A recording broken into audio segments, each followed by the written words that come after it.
Good evening. Welcome to the closed session portion of the City Council meeting. I am calling this meeting to order. The time is now 6:31. Madam Clerk, roll call, please. I'm sorry, 5:31. Councilmember Gama, Here. Councilmember Hernandez, Here. Councilmember Perez, Here. Mayor Pro Tem Lopez, Here. and Mayor McQueen-Lejeune. Here. Thank you. We will now hear public comments. Comments are limited to 3 minutes. And Madam Clerk, does anyone have public comments? No public comments for closed session. Great, thank you. City Attorney, can you please read the closed session items into the record? Thank you, Mayor and council members. There are 4 closed session items this evening. The first one is conference with real property negotiators pursuant to Government Code 54956.8. The property location and the negotiating parties are set forth on the agenda. Items B, C, and D are all conference with labor negotiators pursuant to Government Code 54957.6. The agency designated representatives and the employee associations are also fully set forth on the agenda. To the extent there's any reportable action, we would report it either at the conclusion of the closed session or the commencement of the regular 6:30 session. Quick question. I think we're going to have a council member who is going to not participate. Is that A and C? Yeah, I have a conflict of interest as to item D, as my husband is a member of the Police Officers Association, and it's due to potential financial gain. And I have a Levine Act disclosure, as SCIU contributed more than $250 to my campaign. Okay. And I would like to do a motion to request we move whatever's convenient, either B up with D or. Yes. Second. That'd be appropriate, whichever you'd like to do, Mayor. Yes, I think that's acceptable. We have a first and second. Madam Clerk, roll call, please. Can you just confirm the order for me? Okay, so let's say City Manager, or do we have anyone dialing in that we'll have to coordinate with? No, so we should be able to do A and C first, and then Okay. B and D subsequent. Okay, so Okay. let's go ahead and make the motion for A and C, please. Okay, so motion to move A and C first. Second. Thank you. Madam Clerk? All in favor? Aye. All opposed? Hearing none, motion passes unanimously. Okay, so let me just ask this, just so I ask it on the agenda. Are there any other conflicts of interest? No? Okay, great. Then we'll recess into closed session. The time is now 5:34. Forgot my watch today. Yes.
Welcome to the City Council regular meeting. I'm calling this meeting to order. The time is now 6:34. Please stand and join me for the flag salute. Ready, begin. I pledge allegiance to the flag of the United States of America and to the republic for which it stands, one nation, under God, indivisible, liberty and justice for all.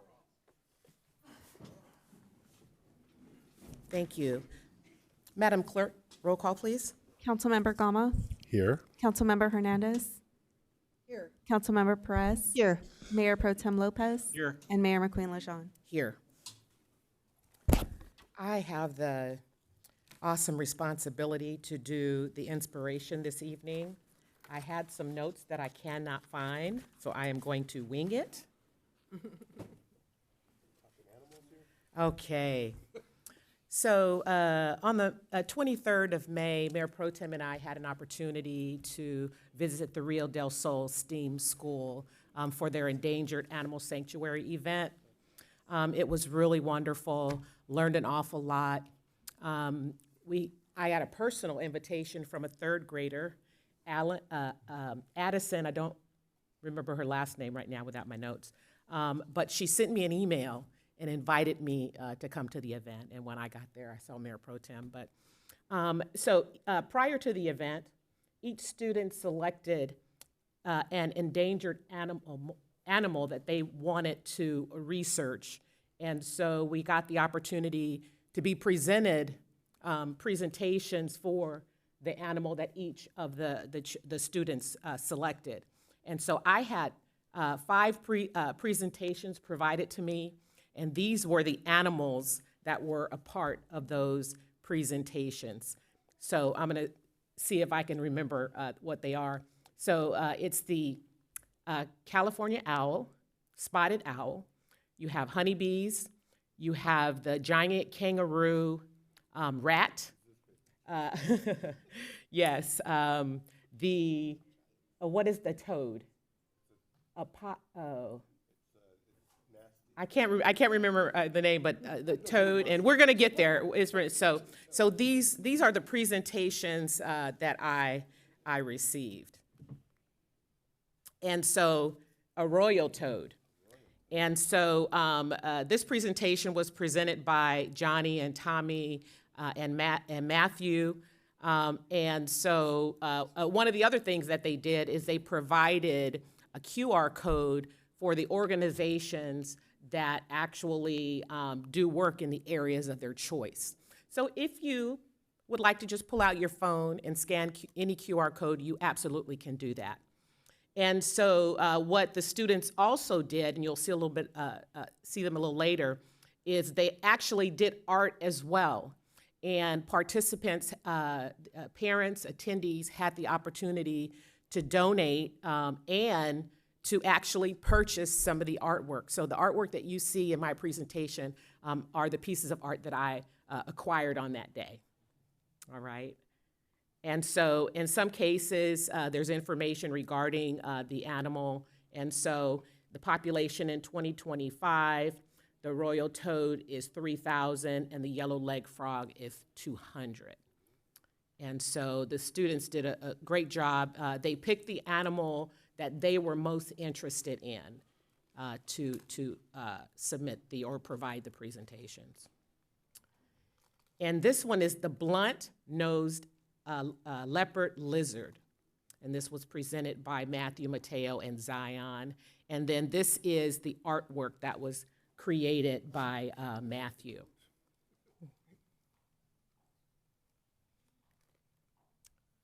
And then this is the California spotted owl. There's some information regarding the population in 2000. There were 15,000. In 2024, it's down to 3,000. And I think his name is pronounced Joel. And these are third graders. Pardon me? Is there a reason as to their decline, or? I can't answer that. Yeah, it could be a myriad of things, yeah. And then, of course, honeybees. And this was presented by Rowan Addison, and Addison is the one who actually sent me the invite to come and visit in Landon. And Rowan, he wanted me to have his art. He followed me around and said, you know, go see my art and purchase it if you can. And so it's really nice. And they did the presentations, and the presentations had all the information about the population and some of the things that are being faced, each of the animals is facing. And this is the giant kangaroo rat. Yeah. And that's a wonderful picture that she drew, right? Very nice. I actually did a report on the kangaroo rat when I was in 3rd grade. Did you? I did. Okay, I may have. And then this is the art. And so where you see the Post-its, the yellow Post-its, those are sold. Those items were sold. And so if you look around, and you might see some of the ones that I purchased. Oh, they weren't tagged yet. Yeah. And finally, let's see if I can go back. Can you start that for me? Thanks to Mayor Pro Tem for providing me the video.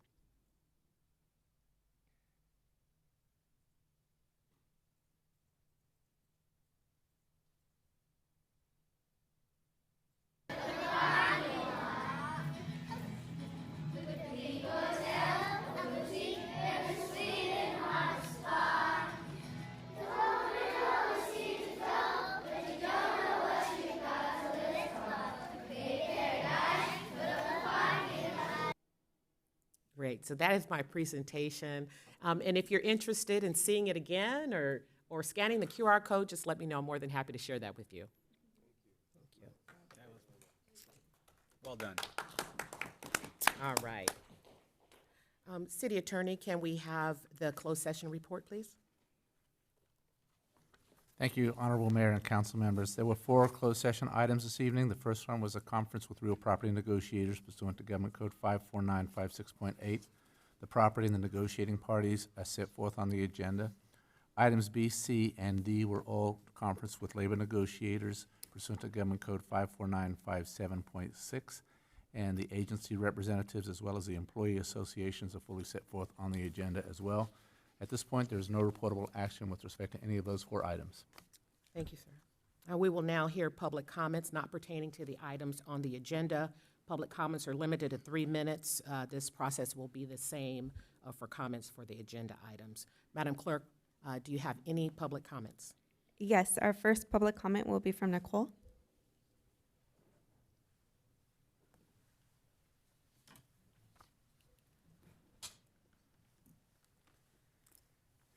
Hi. Good evening, Madam Mayor and members of City Council and staff. My name is Nicole Lantine, and I reside here in Port Hueneme. My family and I have lived here actually for many years. Over the years, we've had numerous noise complaints that we have sent to Port Hueneme Police Department regarding ongoing disturbances from our neighbors. These incidents happen both on weekends, weekdays, regardless of the time of day, involving large gatherings of anywhere from 6 to 3 vehicles where they'll double park on the street and play their music so loud that it will actually shake our windows, and sometimes I can hear the glassware shake, it's that loud. All while using the street as their personal garage, fixing or tinkering with their cars. This has become concerning for my husband and I because we have a 2-year-old child who is regularly woken up by this pounding bass. And while we understand there are certain levels of noise in a neighborhood of children playing or people doing yard work, this goes well beyond that, and the volume and the level of disruption is excessive and, quite frankly, unacceptable. What's been really frustrating over the past few years reporting this is that in calling the police too often, it feels as if we've just become a nuisance rather than those who are actually causing the disturbance. We've tried for years to go through proper channels and resolve things peacefully and appropriately with our neighbors. I've talked to these neighbors who are next to us repeatedly. Just yesterday, one of the residents was blasting his bass so loud in front of my house that my son woke up crying and screaming. And I had to yell at the man over his bass just for him to hear me to turn it down. So that is why I'm here today to ask for help. We're turning to our city leaders to intervene and help us restore some peace in our neighborhood. So thank you for your time. Thank you. City Manager. And just so you're aware, so the council can't discuss public comments that aren't on the agenda, but we'll have somebody from our team get back to you regarding this issue. Thank you. Becky Bruning.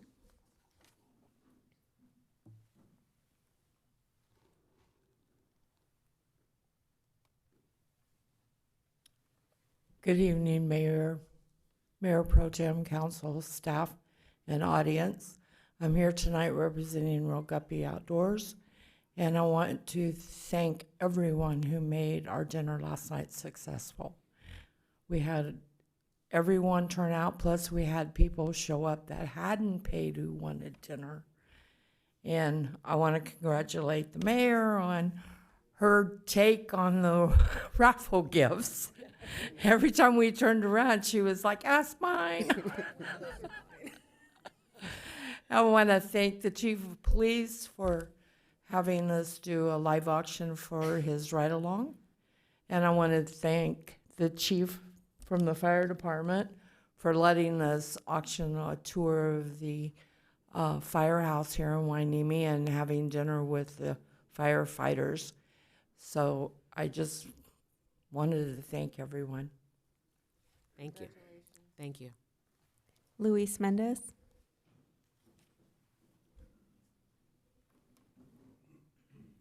Good evening, Mayor, Mayor Pro Tem, council members, staff, and audience.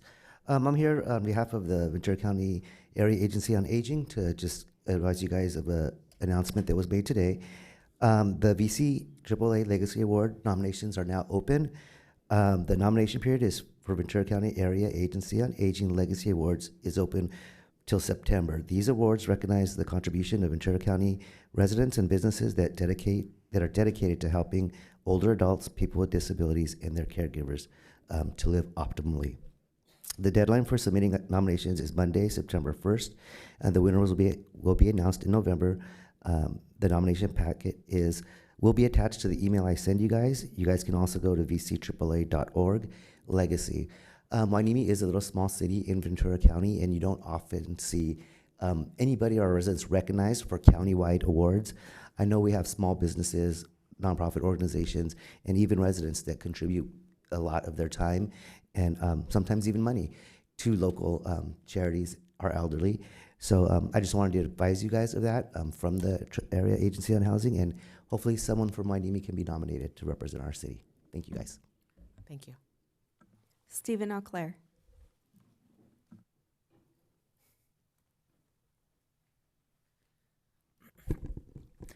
Mayor, Mayor Pro Tem, City Council, I'm here today to thank you for an item that actually is coming after this. That's the Pride Month proclamation. We know how important that work is. I remember years ago when the first Pride proclamation was adopted here in 2019, Councilmember Laura Hernandez authored it, and it was the first time this city had done it, and I was here, and I remember what we said back then, the public, and that was our goal is to save lives. That's what this is about. Right? It's about driving down the street and realizing that at least your city hall has your back. At least here in the city of Port Wainimi, you can be in the LGBT community and a veteran and feel at home here. This is the place to be. So you joined your colleagues all across this county, from Fillmore to here to Ojai and now to Thousand Oaks to do that. The following year, you raised the Pride flag. And for 2 years in a row, you had a wonderful community gathering that fit this community. It wasn't a big fancy ordeal, but it was meaningful to see all 5 council members, regardless of their political background, to come together because they recognized what it was about. It was about saving lives, ensuring that our youth don't experience what Larry King experienced. They don't experience self-harm, maybe even run for office someday. And here in Ventura County, they did, and now 11 of them are elected. Only 1 had been elected when you adopted it all those years ago. So I'm coming before you, having this morning gone to the celebration in the city of Oxnard at the raising of their Pride flag, and the city of Ventura, who did their Pride flag raising this afternoon. Both of those events reflected the values of their community. They were nonpartisan, and there were no protesters. There was no controversy about it. So please, council, use your voice. Say when it comes up for future agenda items, I want an agenda item to authorize a community gathering, if it's not already planned, that is open to the public to see the pride flag once again raised here. It had been done years in a row. I don't know why it stopped. Does not reflect the values of this community. You all were there. The incumbents were there. The new council members I know would be there. The community needs to see it, that this city is not backing away. That if you're in the LGBT community, we still want you to be alive. We still want veterans who are LGBTQ to feel welcomed in this community. We're not going to just do it in the dead of night or in the early morning. We're going to have an opportunity for you to come, get pictures with the electeds, to know that you're valued here. And that's a big part of it. I know it doesn't feel like it. It feels like a photo op, but for that child, it's everything. For that veteran, it's everything to know that Port Hueneme is a place for everybody. So again, under future agenda items, if required, if it's not already planned, place that there. Also a pride flag at the Carpenter Center, as it was done in previous years. The flag is available at the library. Thank you. Thank you. Thank you. That concludes public comment. Thank you, Madam Clerk. We'll move on to the approval of the agenda. May I have a motion and a second to approve the agenda? Move to approve? Second? Thank you. Madam Clerk, roll call, please. All in favor? Aye. All opposed? Hearing none, motion passes unanimously. Great, thank you. Do any members of the council have any conflict of interest to disclose for any item on the agenda? No? Great. So we're going to move on to our presentations. First, we have the Pride Month proclamation that will be given by Councilmember Hernandez. Thank you, Mayor. It's my honor to read tonight's proclamation for Lesbian, Gay, Bisexual, Transgender, and Queer in Pride Month, June 2025. Whereas an uprising at the Stonewall Inn in June 1969 sparked a liberation movement and trailblazed a fight against discrimination and injustice, sparking a pursuit for full equality for lesbian, gay, bisexual, transgender, and queer individuals, and whereas inspired to live up to our nation's promise of equality, liberty, and justice for all, Pride Month is a continued call to action to not only recall the trials that the LGBTQ+ have endured, but to rejoice in the triumphs and recognize the valuable contributions of these courageous individuals. And whereas Pride Month is a reminder to reaffirm our commitment to standing in solidarity with the LGBTQ+ community in their ongoing struggles against discrimination and injustice, and demand their rights to marriage, equality, workplace protection, and civil rights. And where it is our obligation to decry hate crimes motivated by sexual orientation or gender identity, bullying and harassment, and reduce violence and discrimination by providing protection for the LGBTQ+ individuals' fundamental rights. And whereas while historic progress has been made to deliver equality for LGBTQ+ individuals and families in employment, healthcare, housing, lending, military service, and education, we recognize that there is still much work to be done and are fully committed to supporting and defending the rights of all LGBTQ+ individuals.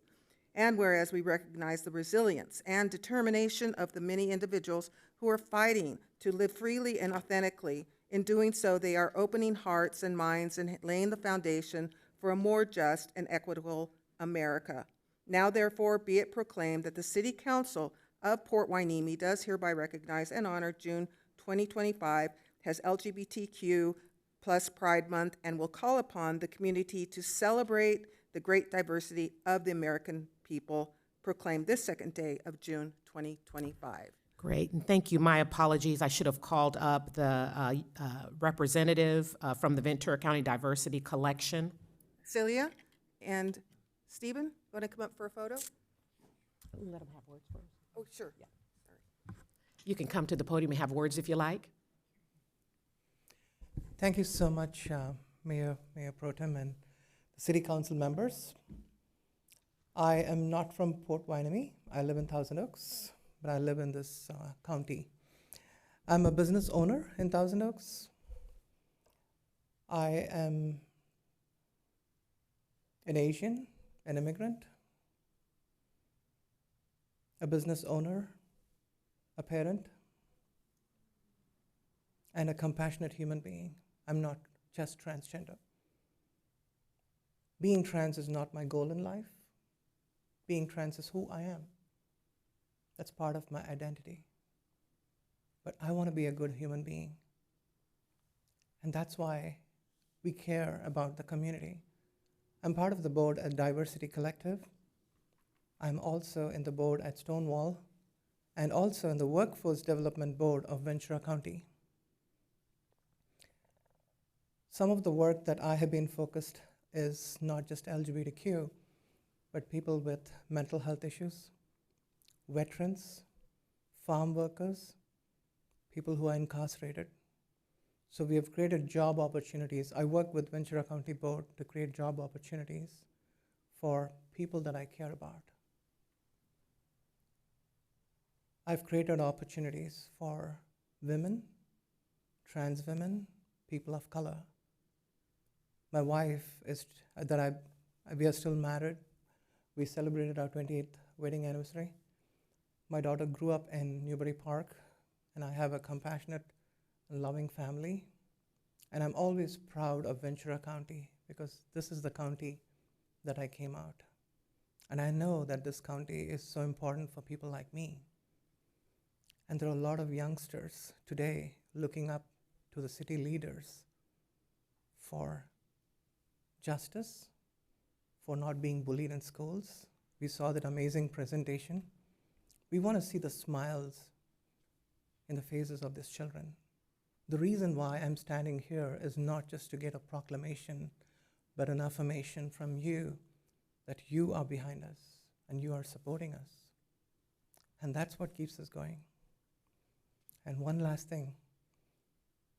The LGBTQ movement did not start from Stonewall. It started from Stone Age. Stone Age to Stonewall and beyond. But I really want to thank you all for this amazing proclamation. And on behalf of Diversity Collective, we feel honored to be here, to be in such an amazing city, and we want to see this more. So thank you for the proclamation. Thank you so much. Mr. Enclair, did you have anything? I invite everybody to go to Diversity Collective's website, look at the resources they have there, particularly because you often don't know how much an individual is struggling with their identity or the pressures of society on them until it's too late. And while we want to celebrate our youth and celebrate those in our communities, we want them to also know there are vital resources available there for them. As long as they can have funding for them, they will be there, and that may not be much longer, but get them in there as soon as possible. You know, stats show that it only takes one affirming adult in a youth's life to dramatically reduce their chances of self-harm, almost virtually eliminating it for some individuals. Just knowing one affirming person in their lives, and it might be a council member who's taken a photo. That's why it's so important. Unfortunately, near the end of last year, I'm also going to invite everybody to have on their radar, and come November is going to be Transgender Day of Remembrance. And that's kind of the flip end of a Pride. It is remembering the lives lost, the ones that didn't make it. And there's an event held every year in the city of Ventura, and it's an opportunity for the community to come together, and I invite you all to go there. It's important. They have a slideshow, and they show the names of those lost all over the country. And this last year was a powerful moment for me. I know we've gone several years, because the last name, meaning the most recent name on the list, was somebody from the city of Ventura, a youth, I believe 15 or 16 years old. And that's the reality, right? You know, this month is about celebrating, honoring us as part of the community and part of the beautiful fabric that is Port Hueneme. But it's also looking at those services that are available. And on a personal note, I'll just add, this city, particularly given its focus on veterans, I know we're creating the Veterans Advisory Council in the coming months, welcoming back those that are going to be departing the military due to some changes, right? And understanding that this is a community of veterans for all veterans, right? If you served our country with honor, you are welcome here and you have a future here. And that's the next big hurdle that many of these LGBTQ organizations are preparing for. the mental burden of having your career cut short, and what does that look like for the rest of their career. And so hopefully Port Hueneme has a place to be a real leader there, just like we should be a big leader on all veterans issues. So aside from that, Diversity Collective, again, go to their website, look at those resources. Much of the funding is reliant on government funding sources, and so that's going to be changing in the years and months and days ahead. But for now, again, you don't know somebody's in crisis until sometimes it's too late. So try to be affirming. Thank you. Mayor, if I can, before we do. So I just want to say I thank you for the work that you do, and I appreciate the opportunity to speak to you, and appreciate the resources that you have. I'm a suicide loss survivor. My son was gay, and he died in 2019, and he was without resources, and I was completely ignorant of resources to be able to connect him with. And had I known about the Diversity Collective and all the different things that he could have connected with, maybe I would have been able to help him. 'Cause I know he struggled with his identity and that part of his life that he fought against. And I appreciate what you do for the youth in this community and those who are struggling. So I appreciate it. Thank you for coming and talking about this. Great. Councilmember Gama. Celia? Mind sharing about Sure. One of the things that, as you mentioned, I was thinking about an organization called PFLAG. It's an organization that was started by a gay mother. And this is basically for parents and friends of lesbian and gay. So we help parents when the children come out how to cope up with it. And that's one thing that we also offer from Diversity Collective. We have little unicorns for the little children. We also have Toastmasters, where you can learn public speaking skills, and especially when you're in the workforce, they do a lot. So all this training happens in Diversity Collective. We also care. There's a youth Rainbow Umbrella program for the youth as well. And yeah, thank you. I just want to acknowledge you as well, Councilwoman. I know I've heard you share your story in the past at the NAMI events, and it's so powerful to share those stories because I think sometimes there's so much stigma associated with it. And naming it, because hopefully it will help keep others alive. It keeps the memory alive and keeps others alive. And here's the good news, is it appears to be working. Stats right now show that Gen Z, which are basically aging out of high school now and entering the workforce, about 20% of them identify as LGBTQ+. And there's some that say, well, why is that, right? That's about twice as the number of millennials. It's about double again by each generation. And they're trying to figure out, why is that? Well, some of the research is starting to show that, and I'm getting kind of emotional thinking about it, is more just staying alive. So it's not necessarily that there are more gay people now, or LGBTQ+ people, just more of them, it's working. More of them are staying alive and staying with us. And that's ultimately the goal. We're here to celebrate as well, but I just want to thank you, Councilwoman, for keeping your child's memory alive and committed to this work. And I know it powers your work around mental health as well. So thank you for that. Yes, Councilmember Gama. I just want to extend my sympathies to you again. I know it's been hard. And Celia, you have a unique ability to speak, and I believe the Diversity Collective is so fortunate to have you. And if you haven't been encouraged before, I'm going to encourage you to keep speaking. You are probably the best public speaker that's come before us. And I'm super excited to hear all the great things you're doing. And just today I was talking with a professional comedian friend of mine, and we're planning on doing a comedy show with a mental health prevention angle to it. So I forget the name of it, but he's down in San Diego tonight getting his first exposure to it. And the idea is use comedy to bring people in lighthearted and then get heavy into mental health and suicide prevention. So we're going to reach out to you and get hopefully we could get the Diversity Collective there and get you out front speaking some more, because I really enjoyed hearing you. Thank you. So we also offer inclusive workplaces and inclusive clinics, clinical training through Diversity Collective. And I'm also doing personally AI trainings for youngsters to take the bias out of the algorithms that are currently out there in ChatGPT and Gemini. So I do a lot of work in AI as well. So. interesting. Thank- I did just want to add one more note. I know we're in the home stretch here. No, it's important. For parent resources, because often that's overlooked. And it doesn't necessarily even mean your children under the age of 18. Right? They're always your children, from what I understand, right? No matter what age they come out, is helping the parents process the change that means for them. And sometimes that's not discussed as much. I know when I talk to parents of, the children in the transgender community, and thinking about, okay, I always imagined, my child, what they looked like on their wedding day, and now that's going to look different. And how do you process that? And that's important to name as well. And so again, resources not just for those in the community, but their allies, and hopefully that's their loved ones or their friends to have those resources as well. So thank you, and handing it back to Celia. Great, thank you. Mayor Pro Tem? Yes, thank you for sharing Diversity Collective. What a great organization. Not only for advocating, but for training. Sounds like you guys are doing, Toastmasters, AI. AI is important. It's our future. But thank you. That was very powerful, and I'm moved. I'm very moved by this. So thank you. Yeah, everybody's going to.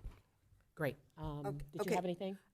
What I'd like to do is have council show their support by all of us coming down and presenting this proclamation and standing in a photo together. And maybe staff can stand behind to show staff support. Okay, for this. all right. You're okay with that? Let's do it.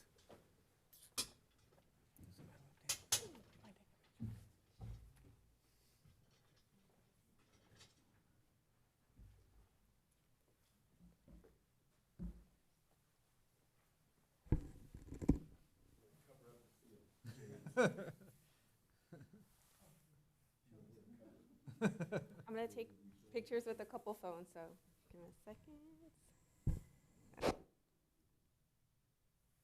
1, 2, 3.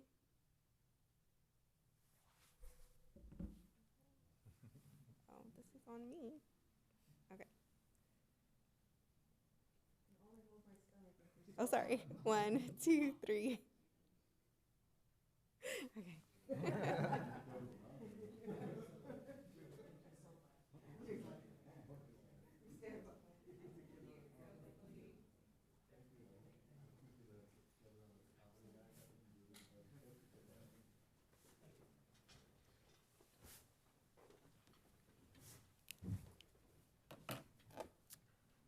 Okay, we're going to move on to our second proclamation, the United States Army Corps of Engineer 250th anniversary. That's going to be presented by Mayor Pro Tem. And so, is there anyone in the audience that's representing here tonight? Okay. No, there's not anyone representing tonight. They weren't able to attend, but I did want to just remind everybody that we are working with the Army Corps about getting them to come back for that mid-year dredge. And so we thank them for their efforts on that as we move that forward, but they weren't able to attend tonight. Great, thank you.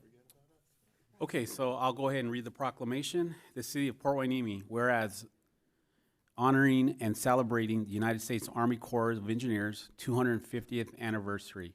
Whereas the United States Army Corps of Engineers was established by the Continental Congress on June 16th, 1775 to oversee fortifications and other military infrastructure. And whereas for 250 years, the U.S. Army Corps of Engineers have exemplified a legacy of service to our nation in both military and civil capacities. And whereas the U.S. Army Corps of Engineers have been instrumental in developing and protecting the infrastructure that sustains communities, ensures public safety, and supports economic vitality through its expertise in water resources, environmental restoration, flood controls, and coastline resilience. And whereas the City of Port Hueneme has long benefited from the expertise and partnerships of the U.S. Army Corps of Engineers, particularly through the vital coastal and harbor protections that safeguard our shoreline, maintain navigation ability, and support the strategic operations of Naval Base Ventura County. And whereas the people of Port Hueneme recognize the invaluable contributions of the Corps' military and civilian personnel, whose dedication and innovation have supported both local and national priorities for generations. And whereas the year 2025 marks the 250th anniversary of the U.S. Army Corps of Engineers, a milestone that invites reflection on a proud history of service that continue commitment to build a stronger or more resilient force.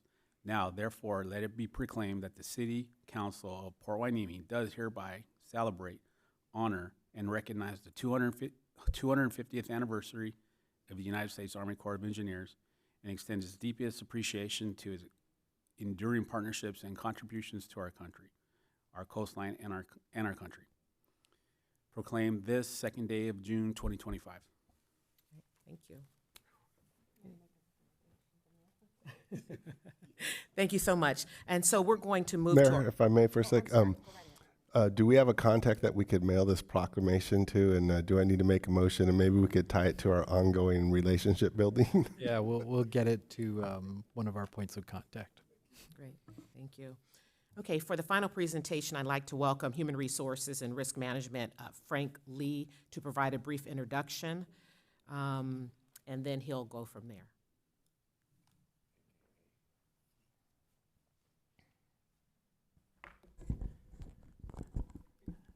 Good evening, Mayor, Mayor Pro Tem, City Council, citizens of Port Hueneme. We're here to recognize Tony Stewart for his 36 years of public and private service in the field of community development. Looking back, Tony began his career as a planning intern with the City of Downey and served the citizens of Rancho Mirage, Artesia, Simi Valley, San Bernardino, Galt, Reedley, and lastly, the City of Port Hueneme. Tony started as the Deputy Director of Community Services back in April of 2017, and later promoted to the Director of Community Services in that year, December of 2017. During his 8-year tenure with the city, Tony oversaw projects such as the city's Cannabis Business Entitlement Program and the Parks Master Plan, just to name a few. We wish Tony a happy and healthy retirement, but take this moment to recognize his contributions to the city of Port Hueneme. And with that, Tony, we have a small gift for you.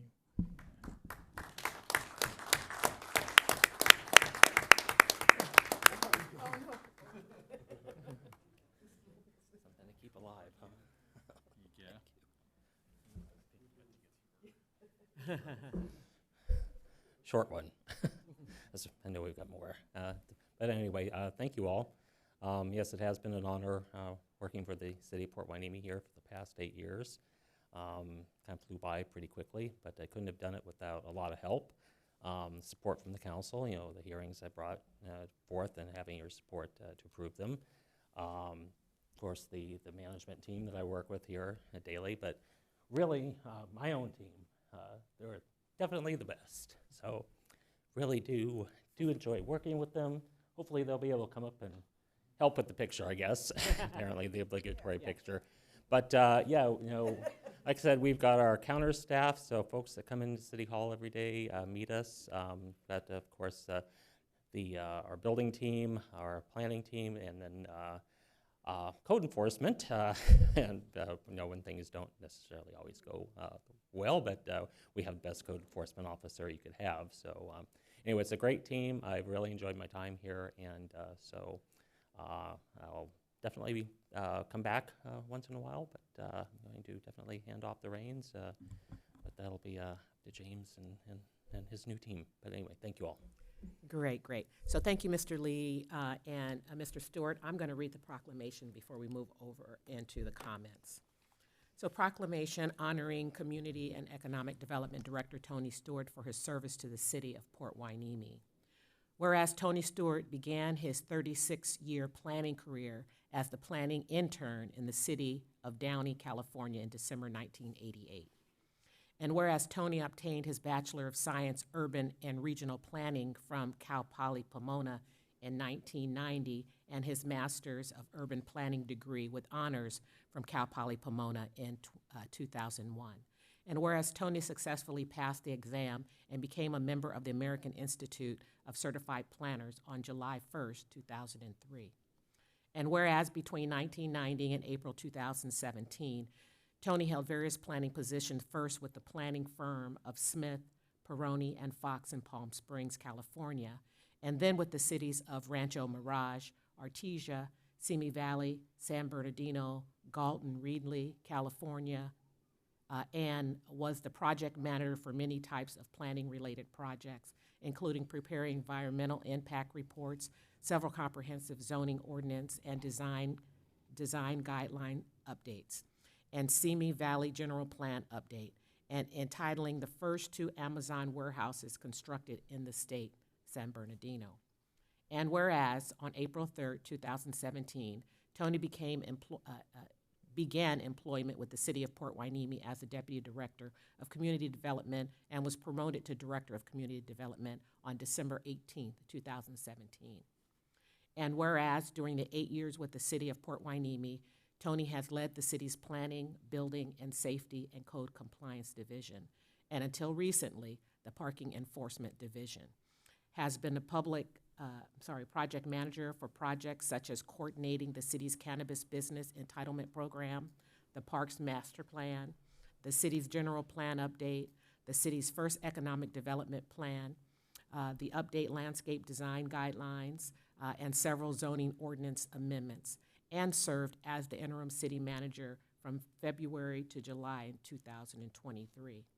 And whereas Tony has improved the quality of life for the residents of the City of Port Hueneme during this tenure with the Community and Economic Development Department and will be greatly missed.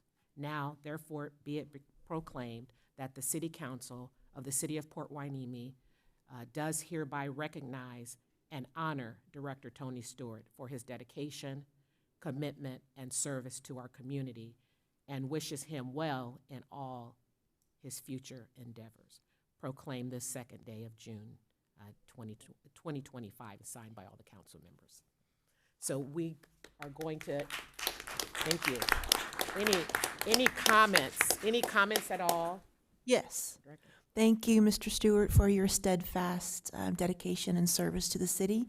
Thank you for taking over the helm as interim city manager, and thank you for sticking around and making sure that we were legal in all the things that we needed to be. Our plans were all prepared appropriately, and that we were advised as we needed to be. So I appreciate everything that you've done for us and keeping us advised. And what do you plan to do on your retirement? Anything fun? Well, take some time off for sure, and maybe come back and do some consulting. But I was just up north with a friend. I think you actually knew her, Inez, who was in helping us with the budget a couple years ago. And we were planning a trip to Australia this fall. Ooh. So, so that'll be the first fun thing. Do you have a memory, one thing that sticks out in your mind that you could that you remember of your time here at the City of Port Hueneme? Oh, there are a lot of things. Or a favorite moment. That you don't want to forget. A favorite. Oh, okay. No. That sticks out. No, there are a lot of good memories here. I'm not sure about one that necessarily comes out because, like I said, there are quite a few of them, different kinds. Just seeing projects through. For instance, just seeing the mural opening the other day. Being such a help with that. But also just the events that we've had, both just with my department, but also the staff events and whatnot. So just there are a lot of good memories here. Thank you. Councilmember Gama. Were you at that meeting at the Holiday Inn? I think that might have been right about the time you came when we had a council meeting, not a council meeting, but some meeting. Anyways, it was memorable. But what I recall is you came at a time when we were changing a lot of stuff. And I think you came and you spearheaded it through, and then we got it done, and here we are at the other end of it, and other cities looked towards us and how we did it, and I think that's something to be very proud of. And because Hueneme was the Green Mile, and we were the first to go this direction, and without your leadership, it would have been extremely difficult. And so, thank you, and congratulations on a wonderful career, and throw a shrimp on the Barbie when you're down there. Thank you, Mayor, and thank you, Councilwoman Perez, for your question, because I have a lot of good memories working with you, Tony, beginning with the award-winning general plan update. I think I felt an affinity for you and a sense of camaraderie, because coming from a planning background in emergency planning, and you, an urban planner, I thought we could relate, to the value of plans. And you've done wonderfully in helping our community become what it has today with all the projects that you worked on. And I was thrilled to see that you were appointed as an interim city manager. I enjoyed working with you then. And then the fact that you were also appointed as our economic development director showed that we were moving forward into another area, and you were going to help us get there. And even as you're going out the door today, you're still creating a future for our city. And I can't say what that is, but you've done some awesome work, and I appreciate you so much and wish you all the best in the future. And I hope you do come back and do some more of that with us. Ms. Stewart, thank you. One thing I always hear around Ventura County is Port Hueneme has their act together, and it starts with you. Like you've done a lot. You've been instrumental for the city, and so thank you for your service. Yeah, and I'll just say thank you for everything. Yeah, you've really assisted the city in being where it is today, and all the things that you have done. So we really appreciate all the work you've done for us. So we're going to come down, and we're going to take another picture with Director Stewart.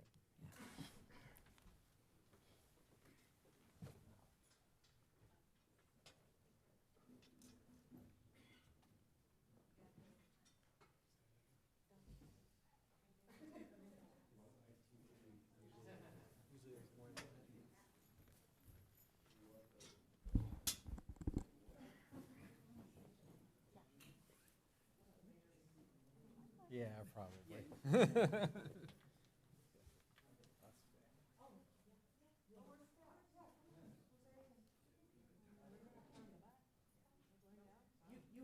Oh, yeah. I think the back is better, just like a fit you guys. Can I do your gavel? Yes. We're talking to Mike too if you need it. We'll just do this. Hi.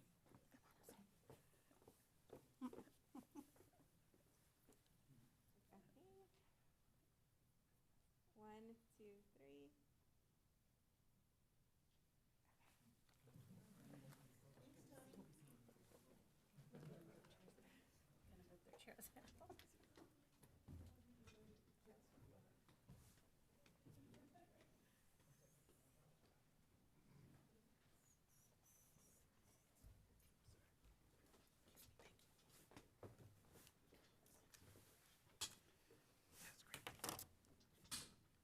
All right, thank you. So now we're going to recess the city council meeting and call to order the Port Hueneme Housing Authority regular meeting. The time is now 7:22. Madam Clerk, roll call, please. Okay, Authority Member Gama. Here. Authority Member Hernandez. Here. Authority Member Perez. Here. Vice Chair Lopez. Here. Chair McQueen Lejeune. Here. And let the record reflect that members Blackwell and Brown are absent. Great. We have a quorum, though, right? Yes. Great, thank you. Housing Authority public comments. Are there any public comments? No public comments for Housing Authority. Great, thank you. So we are now considering the items on the Housing Authority consent calendar, which will be enacted in one motion unless an authority member has a request to remove an item. Any items, any request to remove any items? Okay. Can I get a motion and a second to approve the consent calendar? Move to approve? Second. Great. Madam Clerk? vote. All in favor? Aye. All opposed? Hearing none, motion passes with members Blackwell and Brown absent. Okay. Let's see. Are there any authority members have any reports? Anything to report?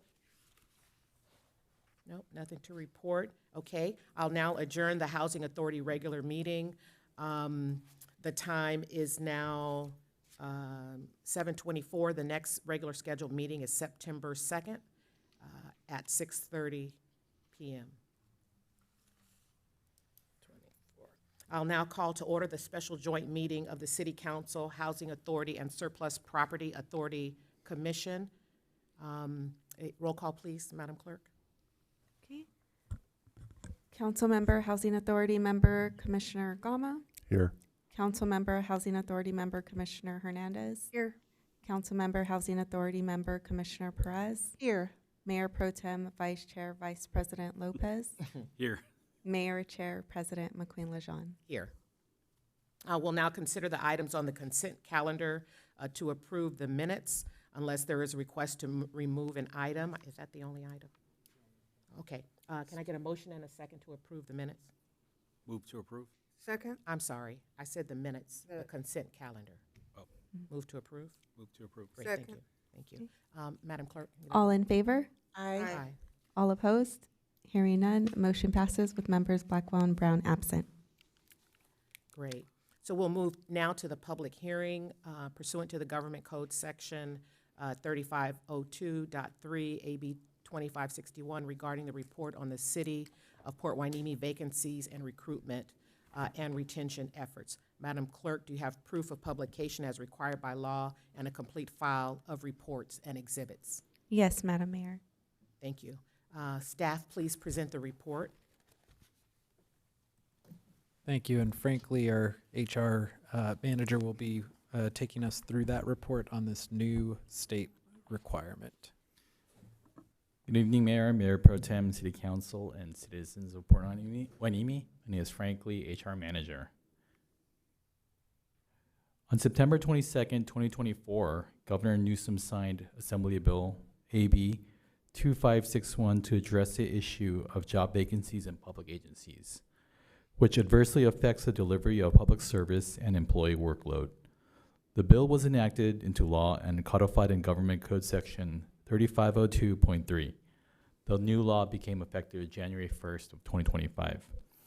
The new Assembly Bill requires three things. At least once per fiscal year, an agency's governing body must hold a public hearing and receive the agency's report on the status of vacancies and recruitments and retention efforts.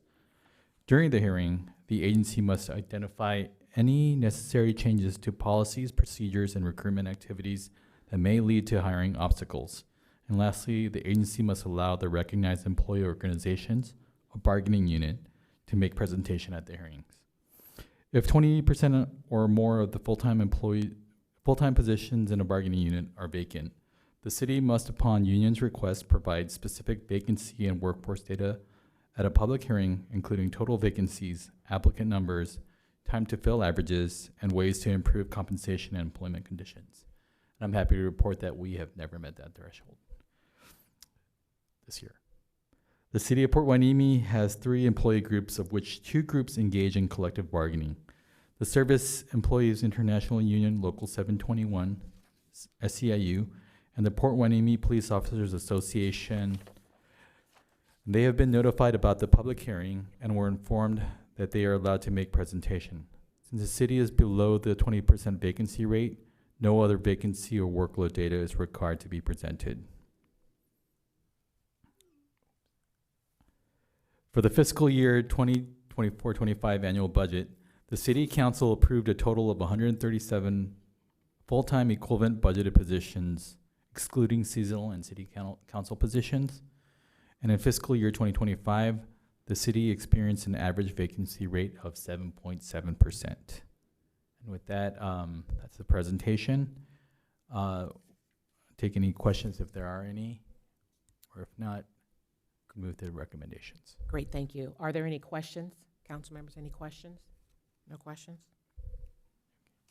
Okay, so, go ahead with the question.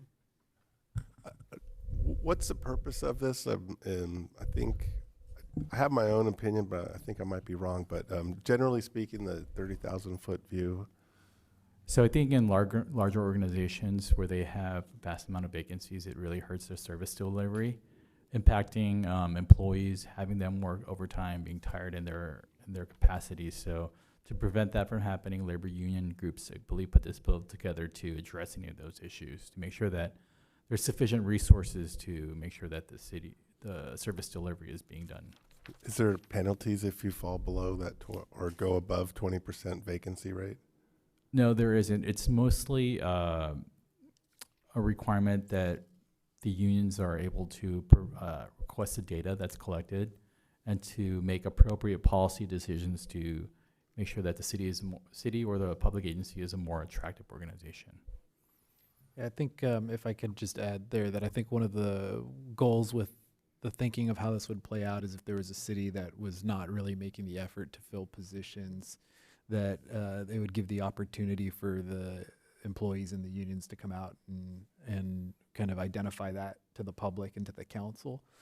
So I think that was the thought process behind it. We, as Frank just showed, we've actually been able to recruit and retain employees at a very high rate. So we don't expect it to be an issue here, but it has been an issue in areas around us. I think we all heard about like a local police department that had something like a 40% vacancy rate at one point. So like that would be an example of the employees in the labor group would have an opportunity to come out and like identify that as a concern. So. Right.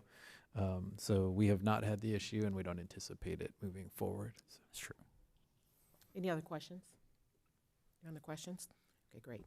The public hearing is now open for public input. It is now 7:30. Are there any public comments regarding this item? No public comments. Great, thank you. The public input has concluded. I will now close the public hearing. The time is 7:30. We have before us a recommendation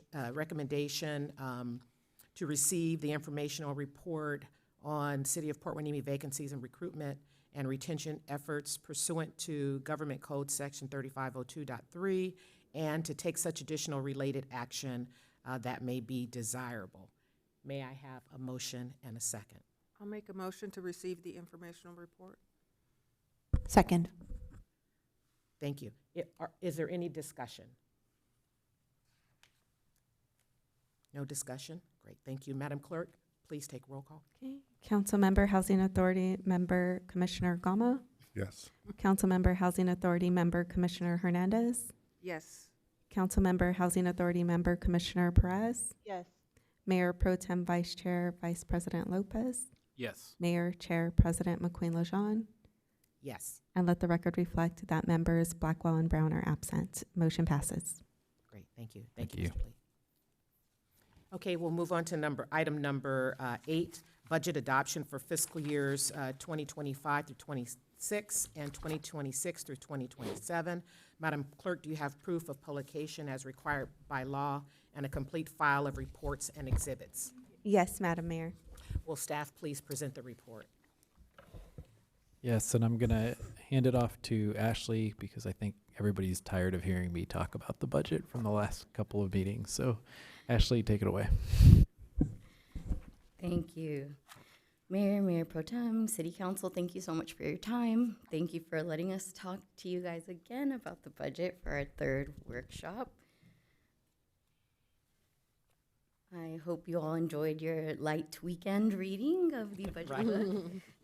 And I know that we've had 2 workshops now with you all on this topic, so hopefully tonight is just an overview of what we've already gone over and an opportunity for more detailed questions as to maybe any of the items that we gave you in the much more detailed book. So we'll start off with a quick summary of the 2 past workshops and data we've already covered, which we started by providing the City Council with an overview of the big picture, what our revenues have been looking like, what a more sustainable budget should look like for us moving forward, some of the actions that staff have already taken to try to make budget cuts to prepare for potential volatility in our revenues in these upcoming new budget cycle. The key word was economic uncertainty, that we do need to continue to prepare without overreacting, cutting too much when we're still uncertain about how sales tax revenue specifically may look this upcoming budget cycle. So we will continue to try to make reasonable reductions, present you with ideas, and pause new spending and come back to you with potential budget adjustments throughout the year, maybe a little more frequently than what we're used to. But we want to make sure that we remain transparent and up to date with any new information we're getting as to change in those revenues. That was pretty much the first workshop, I would say. The second workshop, we focused a little more on the 5% department proposed general fund operating reductions. This included positions, a decrease in positions that we'll go over again, but also in operations. It's going to be a very tight budget. Really thankful to all of our department heads who will be working together to meet that budget this next fiscal year in hopes of not hurting any service levels and remaining consistent with our deliverables.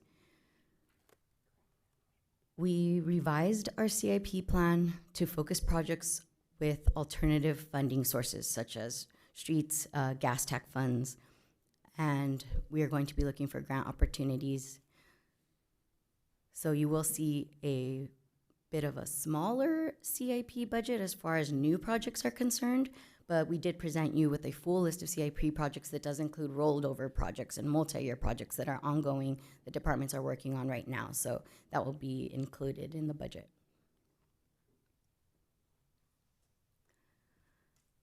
Our message thus far has been that overall general fund revenues have remained flat. So I'm showing for you there the revised budget over the past few years.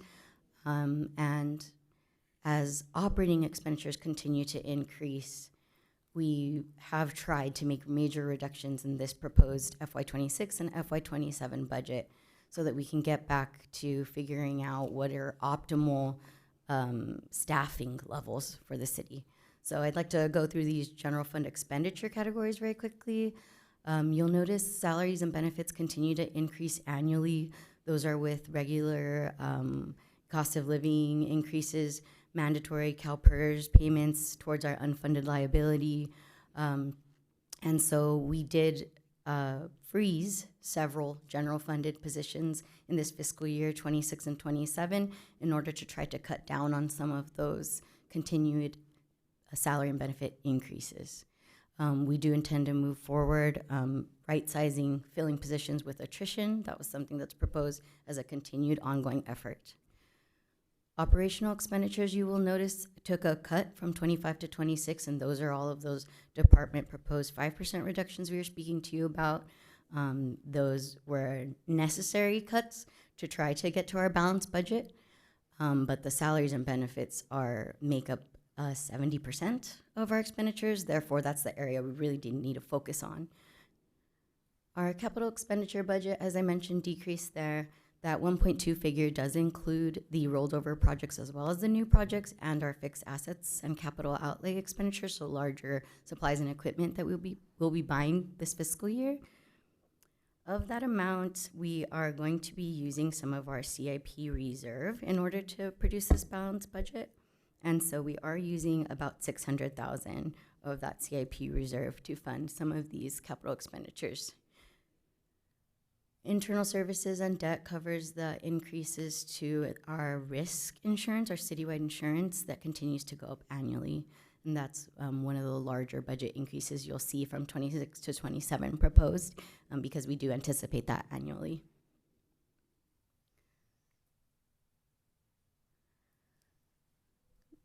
Regarding fund balance, we continue to try to protect the unassigned fund balance, and so that capital reserve is how we were able to produce a balanced budget this year.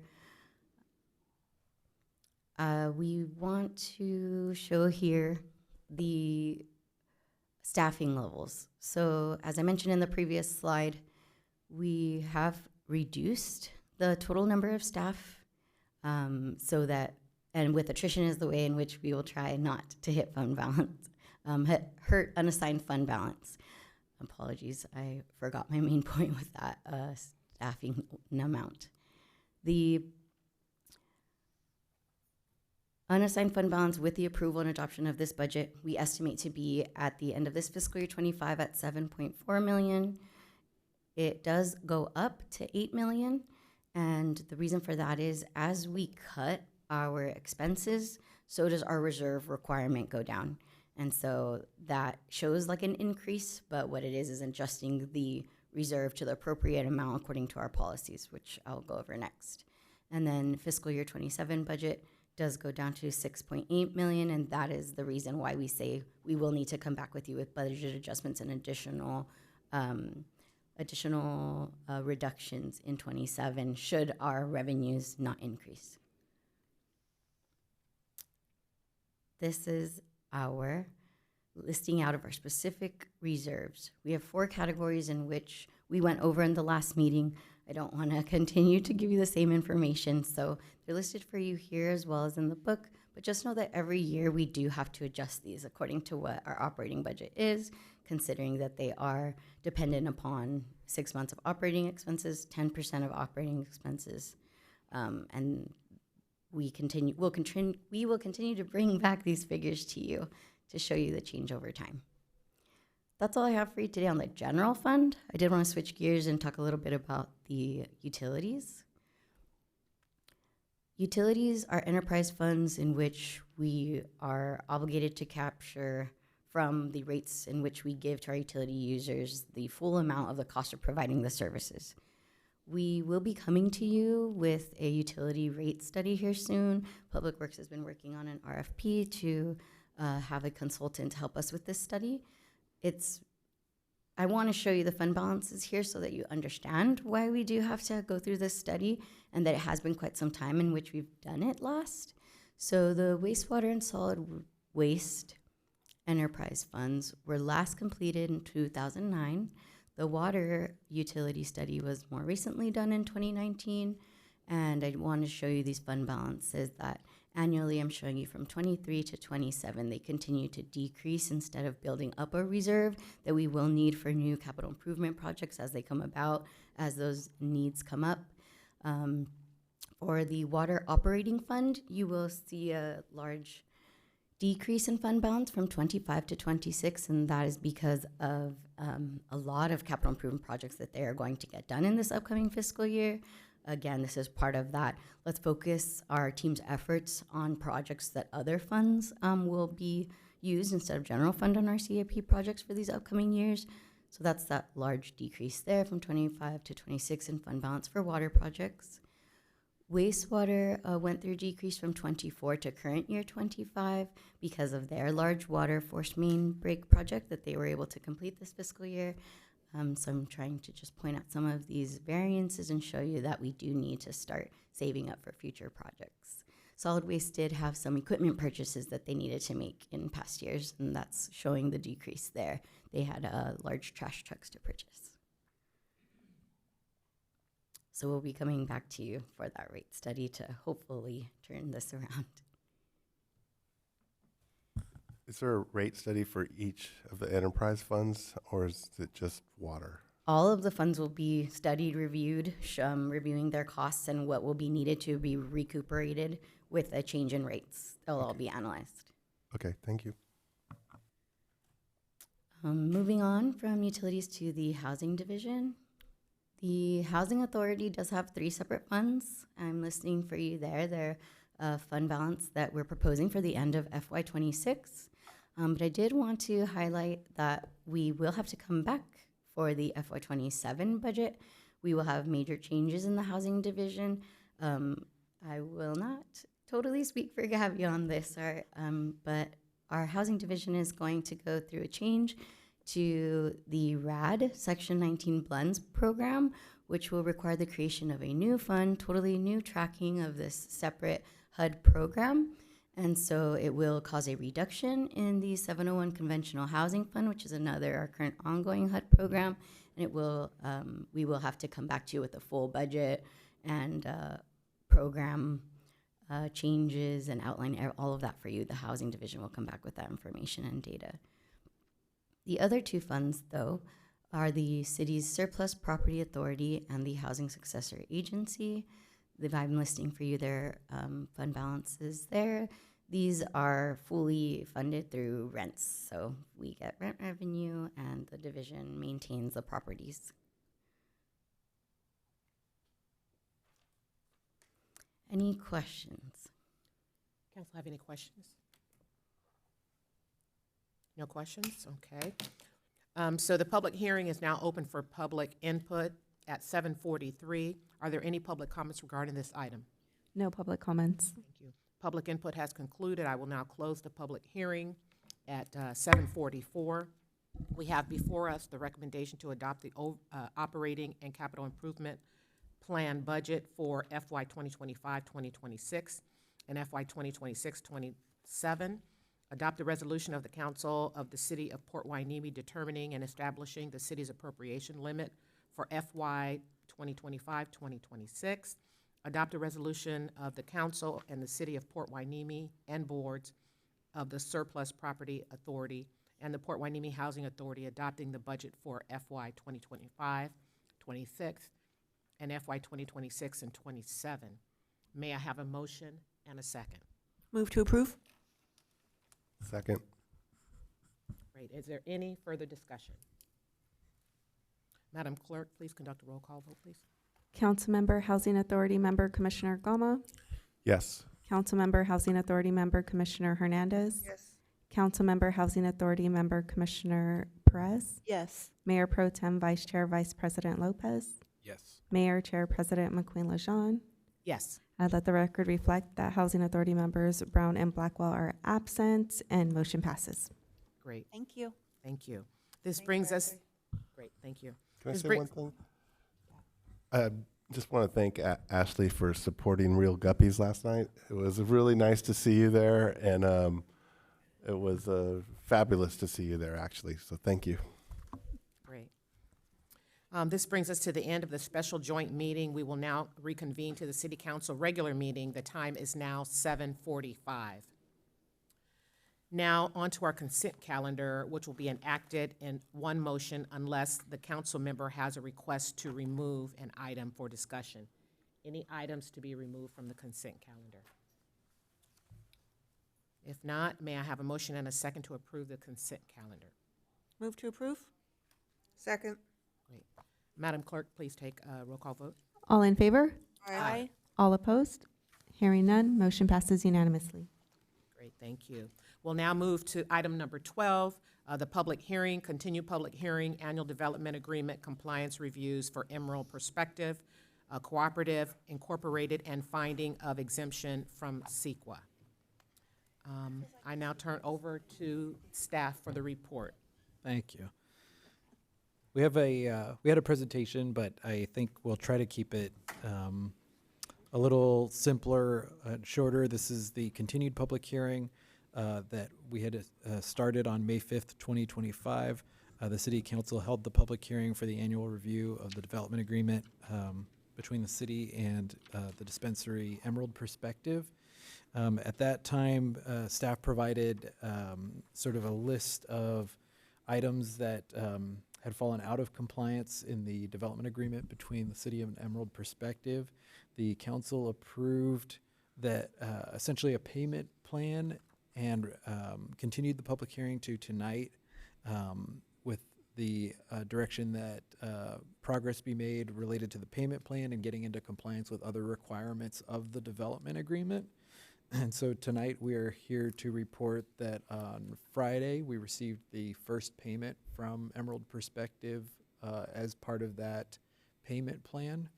And they took some additional steps such as renewed their business license on Friday as well. And so we've seen, I would say, progress over the last 2 business days. And so we're bringing that back to council with that update. And we want to modify the report when we wrote it and it was released. It was before all of that occurred. So we want to acknowledge that. And so we'd modify our recommendation at this point. Since there have been steps taken to get into compliance, we are recommending that there's still a couple more steps. And I think key things are we're still looking for confirmation and contact and a signature from the property owner, or I'm sorry, the business owner. And so we are still working towards that. And then there are some additional payments that are due. And so we're recommending the additional payments that are due over the next week, and then another one due early July. So we are recommending at this time, while we continue to work through those, that the City Council continue the public hearing to July 21st to see if all of those requirements that were set are met by that time. And by that time, we should have confirmation on all of those items. So it is sort of a late breaking, a change from what we wrote the report to say, because things changed after we wrote the report. With that, I'll ask our Community Development and Community and Economic Development Director if there's anything to add or anything I missed with all those changes. No, I think you hit it all. So yes, the payment plan has not been agreed to yet, and unfortunately, we don't have the business owner here this evening, it appears. But we do have the first payment was made, as Mr. Vega mentioned. They are coming into compliance with regard to the items that needed reinspection. There are still some issues with regard to that, though, that also need to be worked out. And so, yes, so City Manager Vega and I had a discussion late this afternoon, because this was also late breaking, and felt that it would be best to just continue this on so we can hope that they come back into full compliance, without having to take other actions at this point. I have a couple of questions. So we had some deadlines, and you say that there was a payment received. Was that by the deadline that was established? Well, the deadline was immediate, and this was back on May 5th.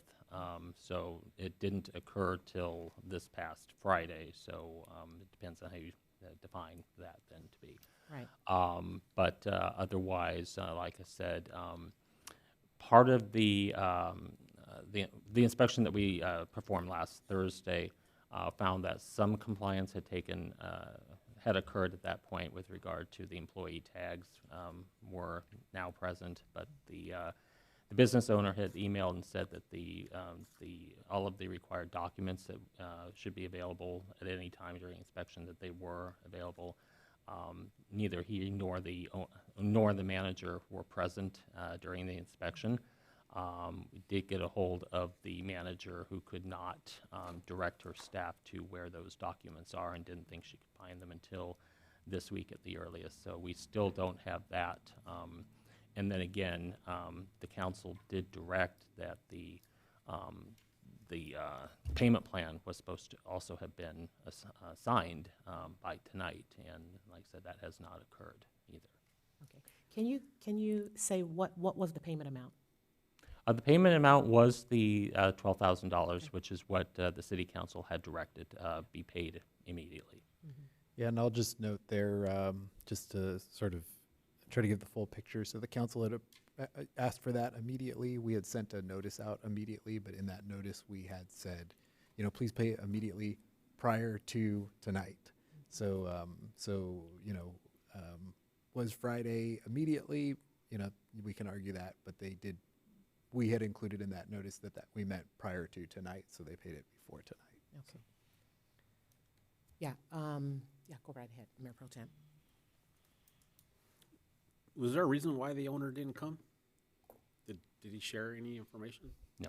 We've not, other than that one email that I mentioned that he sent, which was pretty short, there has not been any other communication from the business owner whatsoever.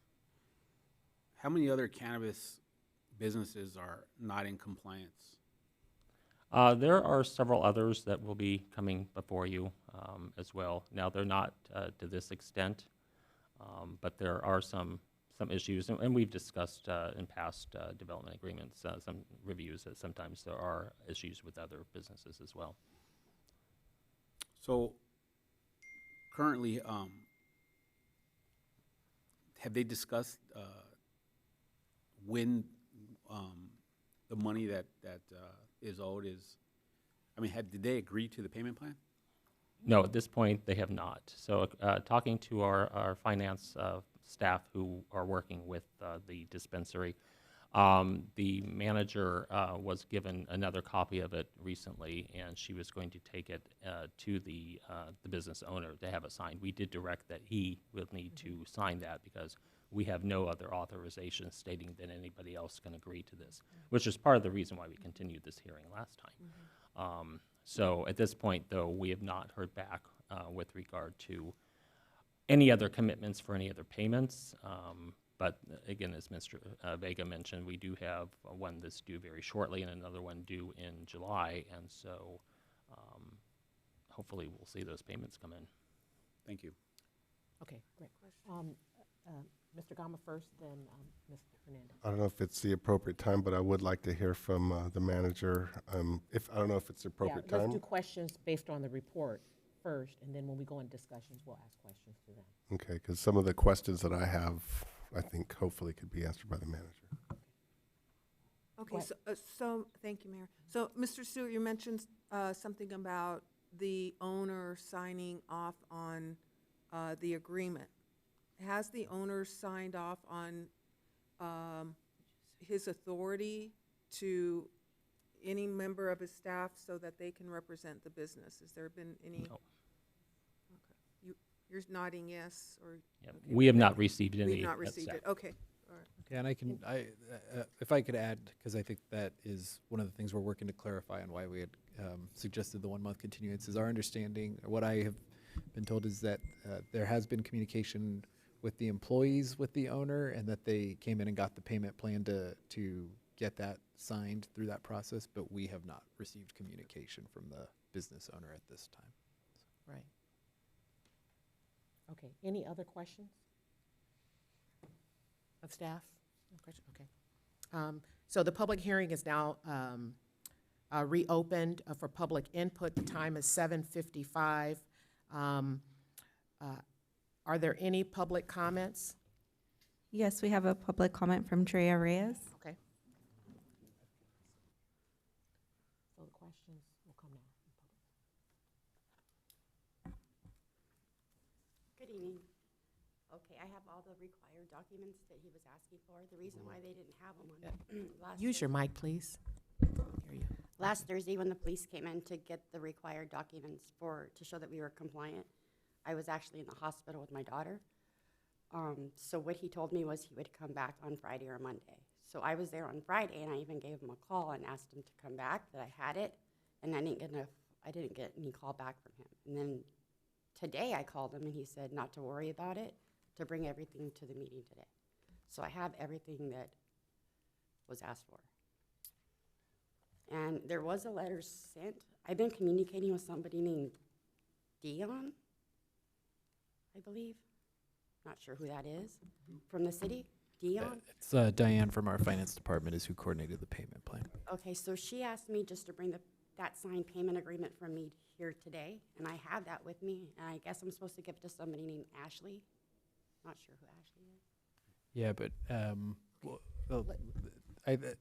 for the following up on those items, that should be during the regular business hours, not at the council Yeah, meeting. they So told me just to bring everything here, so Okay. that's why I wanted to bring everything here, just to clarify that everything that I have been asked to do has been done. And Okay. he also sent somebody in the paper showing that I'm now authorized to be the speaker for the store. I mean, if I would have known this stuff was going on 6 months ago, I would have started making payments then. But like he wasn't in communications like with none of us. So us as employees were trying just to like get back. Yeah, I understand. Are you complete with your comments now? You finished with your comments? Okay. There were some questions. Were there any questions? Go ahead, Mr. Gama. Yes, so I'm just trying to understand the mindset of the owner, and I feel for you being in the position that you're in, as well as employees of the business. But just by your own comments right now, the owner hasn't been present, and I No. understand that he's dealing with Yeah, technically family he hasn't matters. been present, and basically I think he really wanted like to give up. But knowing that he knows that we are striving to keep this place open, like the end goal is if I could get us out of trouble, I'm gonna end up hopefully getting the business myself. But I gotta dig us out of this hole that we're in first. And that's my intentions and good faith to pay you guys. Mhm. So I'll just be honest, it's a little unsettling to have the owner checking out, because that's who our agreements are with. And, the state, there's a lot of state requirements and so, it's an uncomfortable feeling. It No, really I totally is. get And that. He's willing to ride it out with me until I could get to the point to where we can get out of trouble. right, but I'm not sure speaking for myself, I'm not sure we want to ride out. Okay, so let's just, so right now it's questions. We haven't gotten to the vote. for discussion. So just ask questions at this time. Are you going to be able to make the $77,000 up in the next, 3 months? Is that our payment plan? Do we have a payment? It's over the next 5 months. In 5 months, do you think? That's our goal. That's your goal. That's But our goal. will you be able to, do you think? Because I have a chart right here in front of me. Just, I know it's going to rain on you, but this is I think we could come close to it. cannabis sales have dropped. Oh, no, I totally big get time, our right? sales are going, but we're still doing our best to maintain. And like I said, we came up with the 12 grand. So I think we could, what Diane or whoever said that we could start making little payments throughout the month. That way, at the end of the month, end of July, when I owe that big payment, it won't be as big. We'll only have to come up with a chunk of it. And that's our goal, to start making payments next week. But are you paying all your other bills? Is it, or is this just, is it doable, or is it So- really Right tough? now, it's doable. Okay. Will it be doable in 4 months, 5 months? I don't know, because I don't know how the sales are gonna go from here. It's like everybody's taking a hit in cannabis sales right now. So I can't say what's gonna happen in 3 months from now, but I can say right now, I can make some payments. So I'm just going to Say in ask 3 if, months, 4 with the months. questions, can we keep the questions to the business of the city? I don't think it's really our concern if other bills are paid. So let's just ask about the payments to the city. That's what's really important. So if we can stay around that, I think that would be helpful. Well, I'm just trying to understand if the business is going to survive or not. If you're robbing Peter to pay Paul, I don't understand how, So my question is, are the sales there? Are you going to be able to make payroll, make all your expenses? Yes, as of right now, yes. But like I said, 3 months down the line, I don't know. It depends on our sales. That's pretty much how I can say it, because every day's different. We have good days, we have bad days. But then again, summer's coming, and summers are usually our best time. So I'm banking on our summers, Great. You have any questions? Mayor Pro Tem? Yeah, so something as simple as keeping documents for your employees. Why are, it seems like there's a senior man with the secret. Why is that not available for anyone who's in the business not to find? That Those I are can't answer. requirements. Now it is, because now I knew everything that was supposed to be done. The person I've been in contact with from the city has basically told me, she's helping me take the steps that I need to be in compliance, and that's why I was able to put together everything. So apparently he had files there, but the old person that was in charge that left never disclosed where they were, and we never knew. And that's the issue is, there's no ownership. Yeah. And And that's what we're trying to step in to do, take ownership of the responsibility and have everything in compliance. okay, that's all. Great, thank you. Anything? Okay, do you have anything else? No, No. just I have everything that shows I'm in compliance. I have a payment set up for next week for last month's taxes, and another payment set up to get, I guess, the next fiscal year's business license. So as far as I know, we're good until July 31st with the business license. Great, thank you. Madam Clerk, any other public comments? No other public comments. Great, thank you. Public input has concluded. I will now close the public hearing at this time. It is now 8:03. And so since this information is not updated, City Manager, will you, or Mr. Stewart, what are the recommendations? Well, the latest recommendation, as Mr. Vega mentioned earlier, is to continue this hearing item until July 21st, so that we can allow the business to come into compliance with the remainder of the items, as well as to begin that formal payment plan. Okay. Is there, the recommendation is before you, is there a motion? Motion to approve staff recommendation. Second? Second. Great, thank you. Are any further discussion? If no further discussion, Madam Clerk, please conduct a roll call vote, please. Councilmember Gama? Yes. Councilmember Hernandez? Yes. Councilmember Perez? Yes. Mayor Pro Tem Lopez? Yes. Mayor McQueen LaShawn? Yes. Yes. Motion passes unanimously. Great, thank you. Thanks for your comments. We're going to move on to item number 13, our annual assessment for assessment district number 87-1, assessment district number 91-1, and assessment district number 95-3. Will staff please present the report? Yes, thank you. And I'm going to hand it over to Fred Camarillo, our Public Works Director, who's going to present this report. Good evening, Mayor, Mayor Pro Tem, Council, staff, and members of the audience are still with us. What you have before you tonight is something that comes before the council annually. It's the initial proceeding to get our assessment districts process initiated. We have the lighting maintenance assessment district, the parkway and median assessment district, and the drainage assessment district. So tonight's goal is to go ahead and have the resolutions that are before you to go ahead and have that approved, and it also preliminarily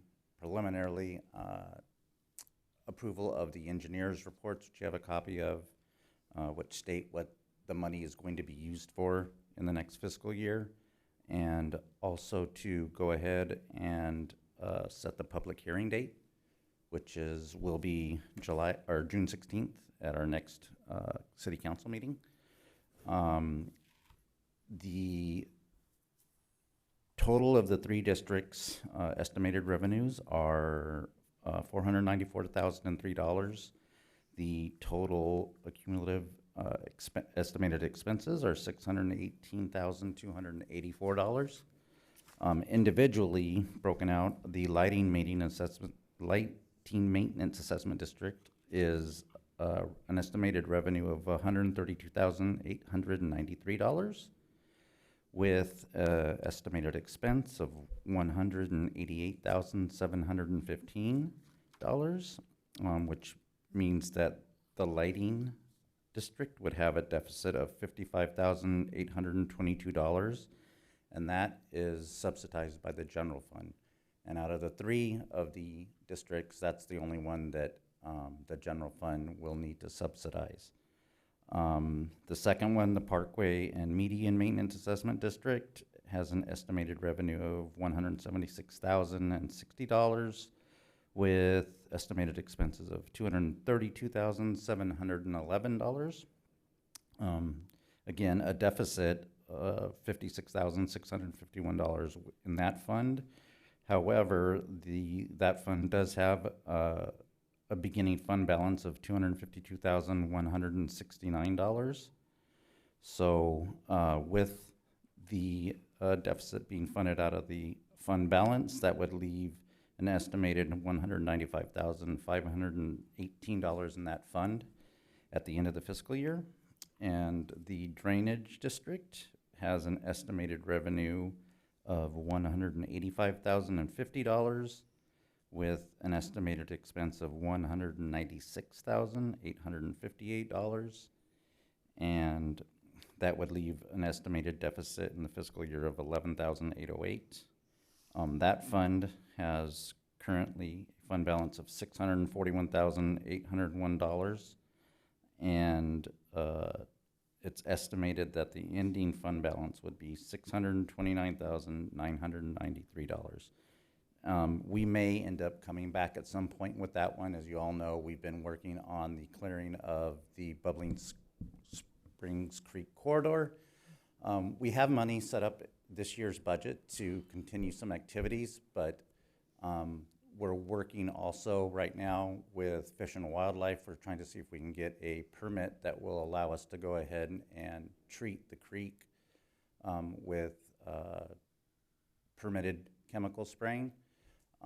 If that happens, then we'll come back and reassess how and what that does. It would mean we'd have to obtain a permit through the state.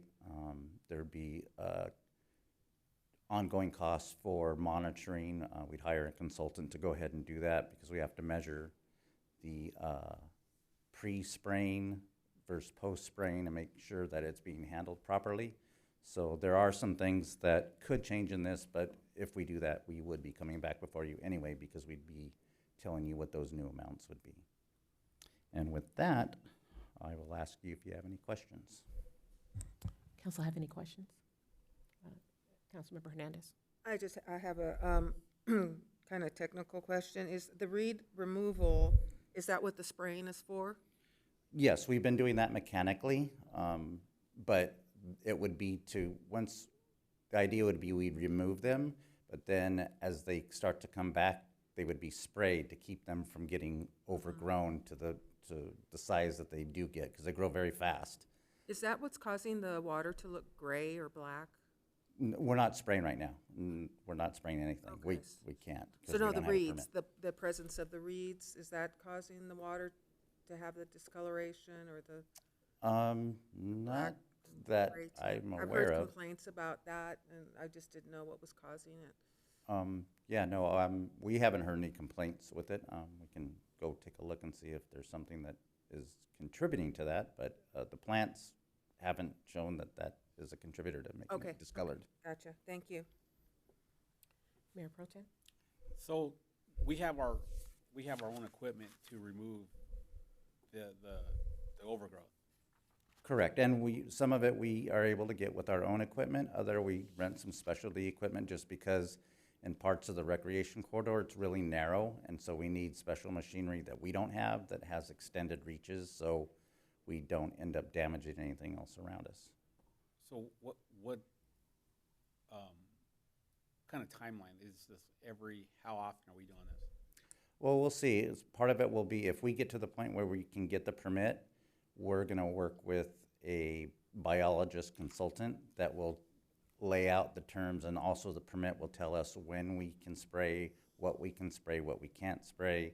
There are a couple of different chemicals that are out in the market now that are approved here. So we'll have to see what the recommendations would be, and then they'll do baseline testing and all of that and tell us, okay, this is what you can do, this is what you have, and this is how you can apply it. And then we'd have to follow those instructions. So if we can't, let's just say for the sake, we can't get a permit. Then we continue on doing manual removal of this stuff.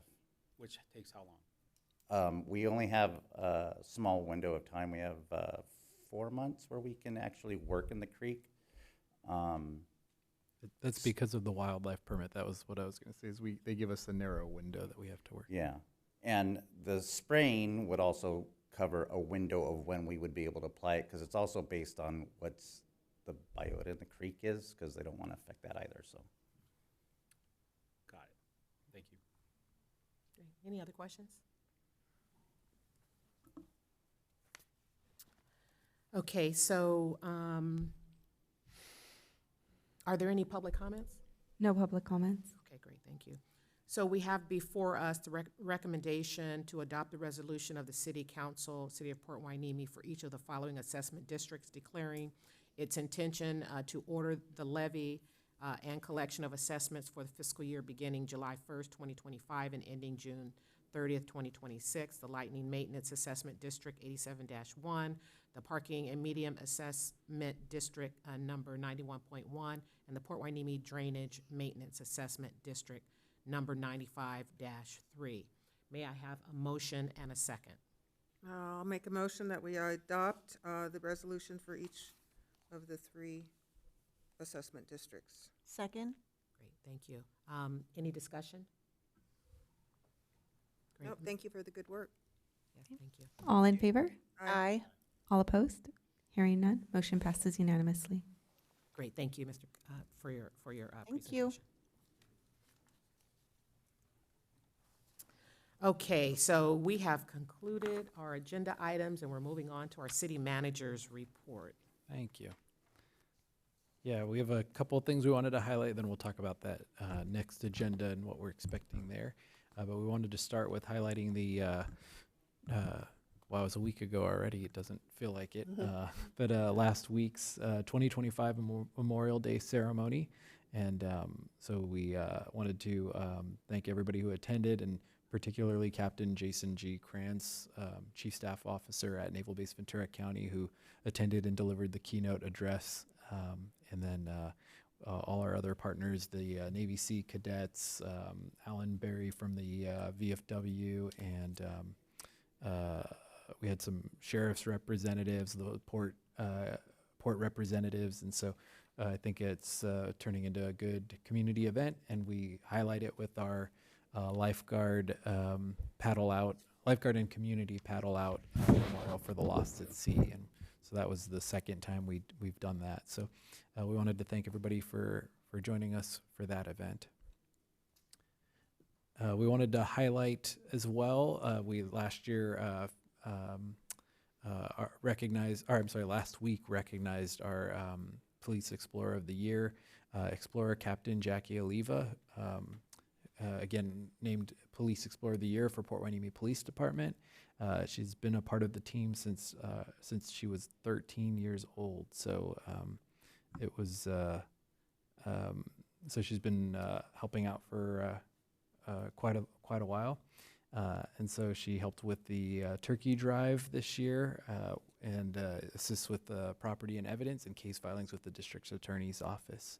So we wanted to thank Jackie. I think we were talking about recognizing her in the future, and I think she couldn't make it last week or this week, but we'll look forward to that. We wanted to highlight some upcoming events. We have recreation and community events. The Movies in the Park series for this year. There are 4 scheduled. If you remember in our budget, we had talked about reducing to 3 for next year, but the good news was we had a bonus one from last year, and so we're able to have 4 this year, with that first one being in June 13th. And so that is coming up, Moana 2 at Hueneme Beach Park. I think we put the ads up for that, I think this morning. So word should be getting out on that event. And so put that on your calendar. And July 5th, Top Gun is also going to be shown at Hueneme Beach Park. And then we have our August and September events listed as well. And then I think we might have mentioned this last meeting, so I won't get into too much detail, but we also are starting that STEM summer camp program that City Council approved, that our recreation team had come up with, and we are looking for participants. Week 1 is scheduled for July 7th to July 11th, so we're hoping people will register soon. So, and then 2 other community events coming up. On the right, the Coffee with Your City event is scheduled for next Wednesday, June 11th from 9 a.m. to 10 a.m. at Anna Cappuccino. And we'll have members of our team there to answer questions and connect. And then on June 25th, Wednesday the 25th, 5:30 p.m. here in Council Chambers, we are planning to hold a short-term rental community forum. If you recall, when Council asked staff to do some research on short-term rentals, do a community survey, and then do some community outreach. So this forum is going to be part of that outreach, where we share the survey results and talk about potential next steps in that process. So that'll be Wednesday, June 25th at 5:30 p.m. And then coming up on the next agenda, June 16th, we have quite a few items here. Presentations. We have our first centenarian recognition proclamation. If the council had approved that program, so we have our first one coming forward. We've already had our second application come in last week too. So it looks like we have some centenarians who are eagerly awaiting that. So we'll be bringing our first one forward on the 16th. We'll also have our Juneteenth proclamation and the community invitation to Hueneme Beach Festival, which somehow is also coming up in early July.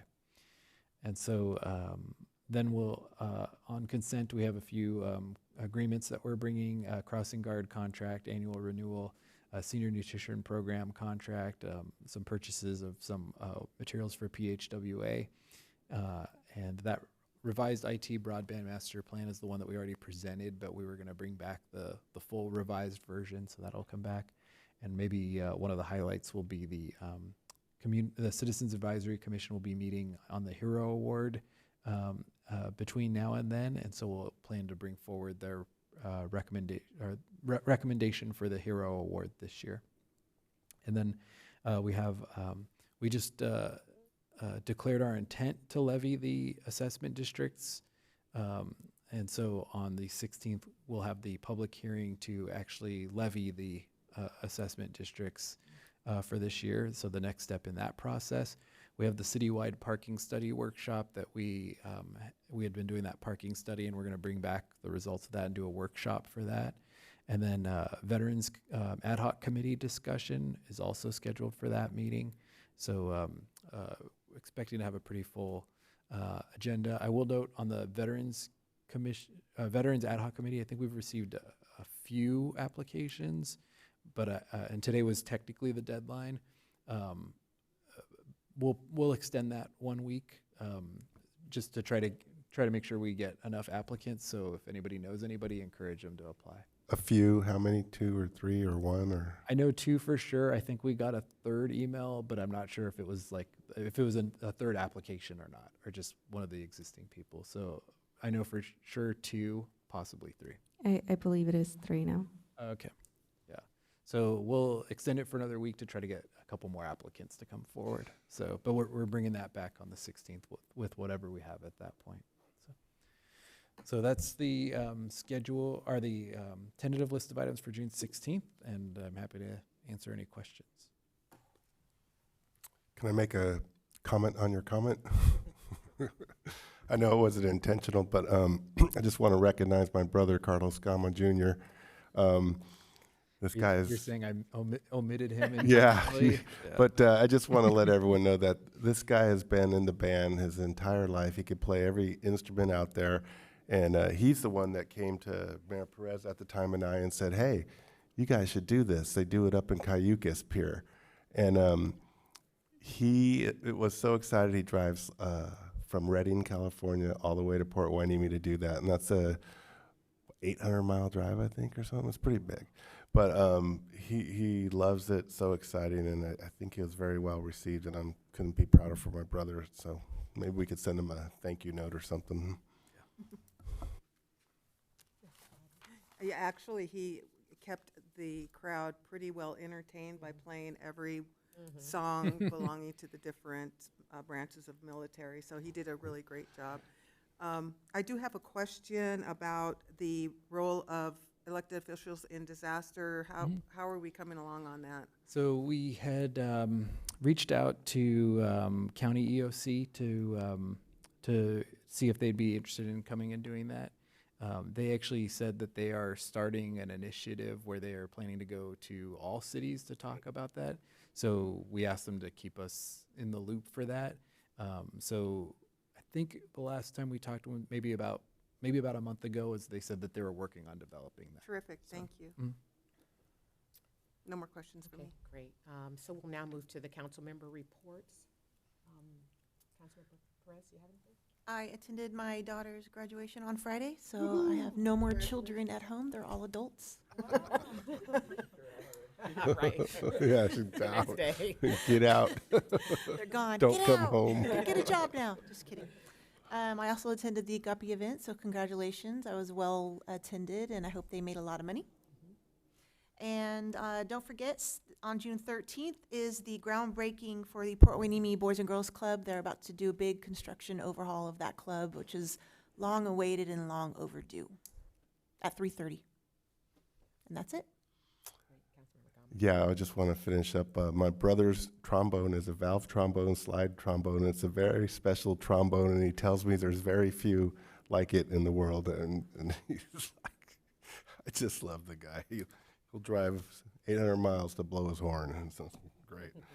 I had a chance to listen to the standing committee meeting between the port last week. It's like 2 hours, and I think everybody in our council should listen to it, and I think there's some issues that came up in there that we should even discuss. So for those others than the ones that were there, if you haven't listened to it, I would strongly encourage you to listen to it. I think we could learn what we need to do to better our working relationship with the Port of Hueneme. And so I guess shortly on the next agenda. I think I'll make a request for an agenda item on that to at least begin to talk amongst ourselves so that, we can send representatives that know where the council stands on issues. But there's quite a bit to digest there, and I don't want to take up too much time, but I'd strongly encourage everyone to listen to that. The Memorial Day was great. It was tough. It was a tough paddle. I'm here to admit it, right, James? And we made it. And compared to last year, man, last year was a breeze. But the camaraderie out there amongst the lifeguards it's infectious. It's really cool. We have such a wonderful lifeguard staff, and I think it's a very unique thing. And don't wear high heels on the pier. That's what I learned. I saw that. That's what you learned? That's what I learned. I didn't wear high heels. I saw somebody wearing high heels, and it's like, I just had this vision of Gama in high heels. flat-footed. And really enjoyed the Diversity Collective. I really hope that we could help mental health, help people identify mental health, help people understand where they could get help. I really respect Councilmember Perez for again coming up forward and speaking of your tragedy, and so I really appreciate that. Real Guppies was great. One other thing with regards to, I hear about economic development up here. We need economic development. I heard it in the port meeting. The port's talking about us and economic development. And I just want to make everyone aware of some of the things that are happening that hurt us economically. And I don't know if you all noticed, but the Roxbury restaurant's closed. It's closed. Yeah, it's been closed. You know why it's closed? I know why it's closed. Because the owner sold it to his head cook. And his head cook was all excited to become a business owner, and then the county health department came in and says, oh, you're a new owner, you need to do $100,000 in improvements. And so now the poor guy's like, what? So Faux Saigon just closed. Well, Is the same thing? They sold. Same thing. Roxbury sold to his head cook. These guys have sold, and there's new owners coming in. Is the county health department going to come in and say, you need to do $100,000 of improvements? I hope not, because, if that is the case, then I think we need to work with the county, because while they're doing that, we have unlicensed food vending everywhere in the county. We have unlicensed food vendors coming down on the sidewalks at the beach, the pier. And so, when a change of ownership is, shouldn't mean you run someone out of business with onerous, like we had the same issue with the Carnitas El Brother. When the ownership changed there, it took them 18 months to get opened, and again, Roxbury has been there for a long time, providing good community benefits, and now the new head cook who tried to take it over, I don't know if he's bankrupt or what, but it's over.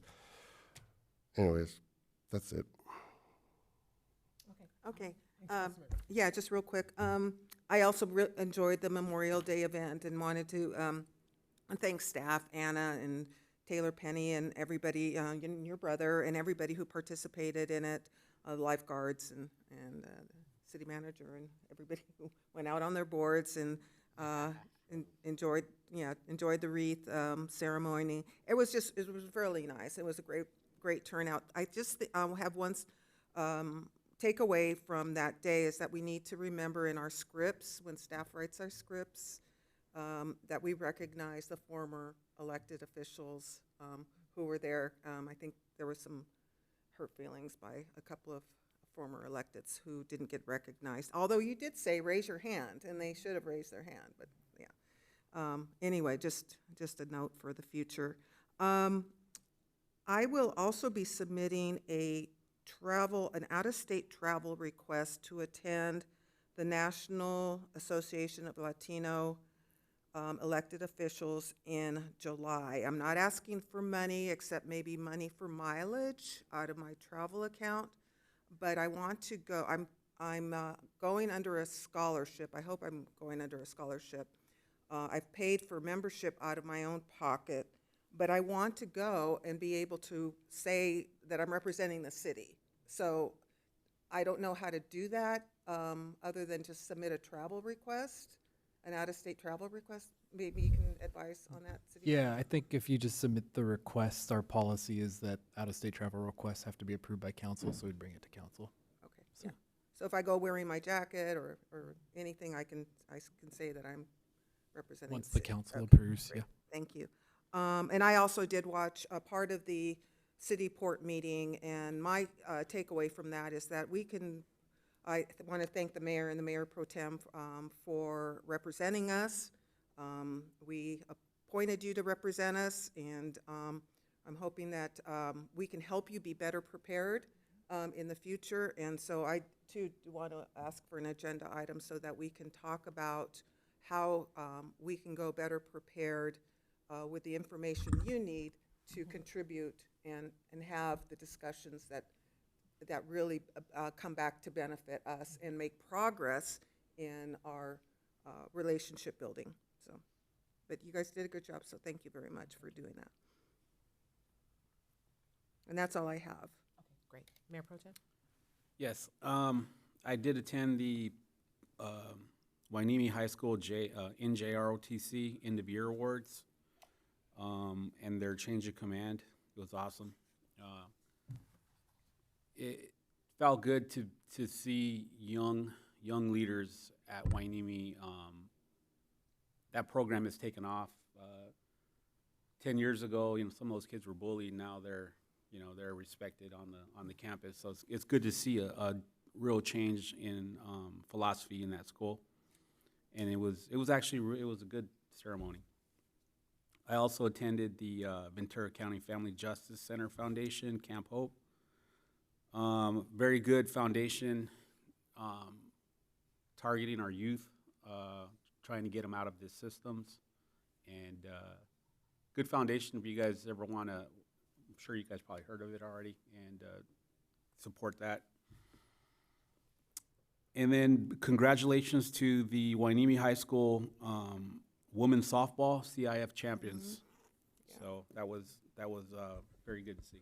Oh, That's all I great, got. great. Thank you. Did you have anything?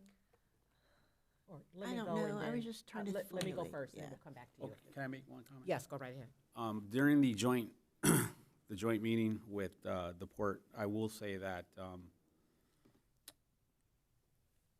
we didn't speak out of line. We think we handled what we could actually say. Again, as a city council, we need to have an agenda so that when we go, we know what we're targeting and what we specifically. Because what we thought was we're just going to talk community benefit fund, and kind of went off the rails. sideways. But overall, it wasn't a bad meeting. I think the goal is to build collaboration and cooperation with our port partners. So that's all I'll say. Great, thank you. And I'll start there and say, yes, so you all, and I hope you've had an opportunity to look at the whole meeting. One of the things that we'll continue to foot stomp until it changes is that we don't have the authority from this body to talk about certain things. If you, hold on a minute, hold on.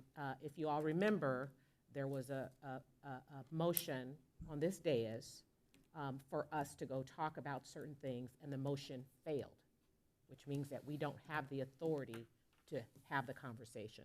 So until that changes, we're going to continue to be directed by this body. And as of now, Mayor Pro Temp and I don't have the authority to talk about certain things. So that's where it is right now. And until that changes, that's where we're going to stay. So yeah, so I think it was, thank you for saying that. I think it was a great meeting. I think we had an opportunity to have some dialogue with one another. And I think that it's a great start. And we're going to continue to have conversations, because I think we, here on the dais and those at the port, we talk a lot about us being partners. So that's the goal, is for us to continue to develop and grow partnerships. And so that's my view, and that's what my endeavor is to do that. So looking forward to continue to have the discussions, hard or easy. They're discussions that we have to have, so we're going to continue to have them. So a couple of things that I've done since I've been to the last council meeting. I attended the Peace Officers Association Memorial, and on the same day attended Carmen Ramirez's memorial. They dedicated a rose garden over at the county. Both events were at the county. I attended the Real Guppy, as Councilmember Gama mentioned. I was very successful at winning raffle gifts. I think I won more than probably anybody in the room. And then I also, my sisters tried to stop me, and my friends tried to stop me from buying tickets because they understood the assignment. And so, went there, great event. It was the first time I participated, so was excited to be in the room with all the folks that are volunteering and supporting and donating to and really assisting Community Kev in his own personal endeavors. The memorial event was great. The Port Hueneme City one, and then after I left that one, I did the VFW had an event as well, so did that. Told you all about the Rio del Sol STEAM School. Did that. Planning to do the groundbreaking for the Boys and Girls Club, which I understand will be the Premier America Boys and Girls Club. And I did have one question about scholarships. How many did we get? Did we give them? Has there been something? So I'll do that. But I did want to just inform council that I'll be going on a tour with Southern California Edison for a High Sierra workshop on January 18th through the 20th. It is around, the topic is the SCE River Hydroelectric Project. And so that is a no cost to the city, no cost to myself. I'll just have to claim it on my forms, my annual forms. And then I think that's all I have, but did you have anything about scholarships? So we had a few deadlines last week that I want to make sure I'm not mixing up. I think we'd received one of the scholarship applications, and then I didn't check on it again. You know, those are the kinds of things you usually get last minute too, so it's possible more came in, but I don't think so. I think we might have gotten one application, but I'll confirm that and I'll send out a follow-up on that. Is there going to be some kind of a ceremony, or do we just go to the school? I think that's something we'll have to talk about. It's a good topic for that next joint meeting, because I think we should decide. We had talked about last year, if we didn't get many applicants, maybe that's a sign that we don't need to continue that program. Yeah. So I think it'll be one we follow up on. Okay. So great. Any Yes. Councilmember Perez and then Hernandez. So I do want to thank Mayor Pro Tem and Mayor for your representation at that meeting. I think you were ill-prepared for some of the things, and I want to implore how we get back on the agenda and stick to the topics of discussion. And I've been in that room where it has gone off topic, and I think it needs to get away from bashing of people who are not in the room, and conversations about people or allegations about people not in the room who aren't there to be able to defend themselves. I think it's unfair, and it's not, it shouldn't be happening. We need to get back to being professional and talking about our partnership and talking about the business's hand. So however we can do that, but I appreciate your representation there, and I thank you for that. Great, thank you. So I wanted to ask what the takeaways from the meeting were with regards to the Community Benefit Fund. Okay. I don't think we need to wait till we agendize the item, but if you could report on that. Thank you. I actually have that written and I didn't speak to it. Okay. So we submitted our CBF, our list that we have come up with, but we didn't even review that because the port has not they have not prepared their list just yet. They think there'll be a meeting in July, where they will have, bring the items. And so I want to say on the dais, so there was a comment about when I mentioned the list of our items, and it was stated that they're not our items, they're the joint committee's list. And so I had to clarify, no, this is the list, our list, meaning that we're bringing it to the meeting. And so, so we're hoping in July, what's the date? 1st of July, we have 180 days or 100 and something like that. It's like 180 days in the settlement agreement. They're going to do a visioning session in July, and then we'll talk towards the end of July, I think. Was the Yeah, and plan. I think the last thing I'll say is there was a question about, you all watched the video. There was a question about how much is going to be in the CBF, and Austin said, I can't remember Austin's last name, I'm sorry. He said that it really, there's going to be an estimate until the end of the year almost, where after the audit, that number will be firm, but it'll be just an estimate until the end of the year.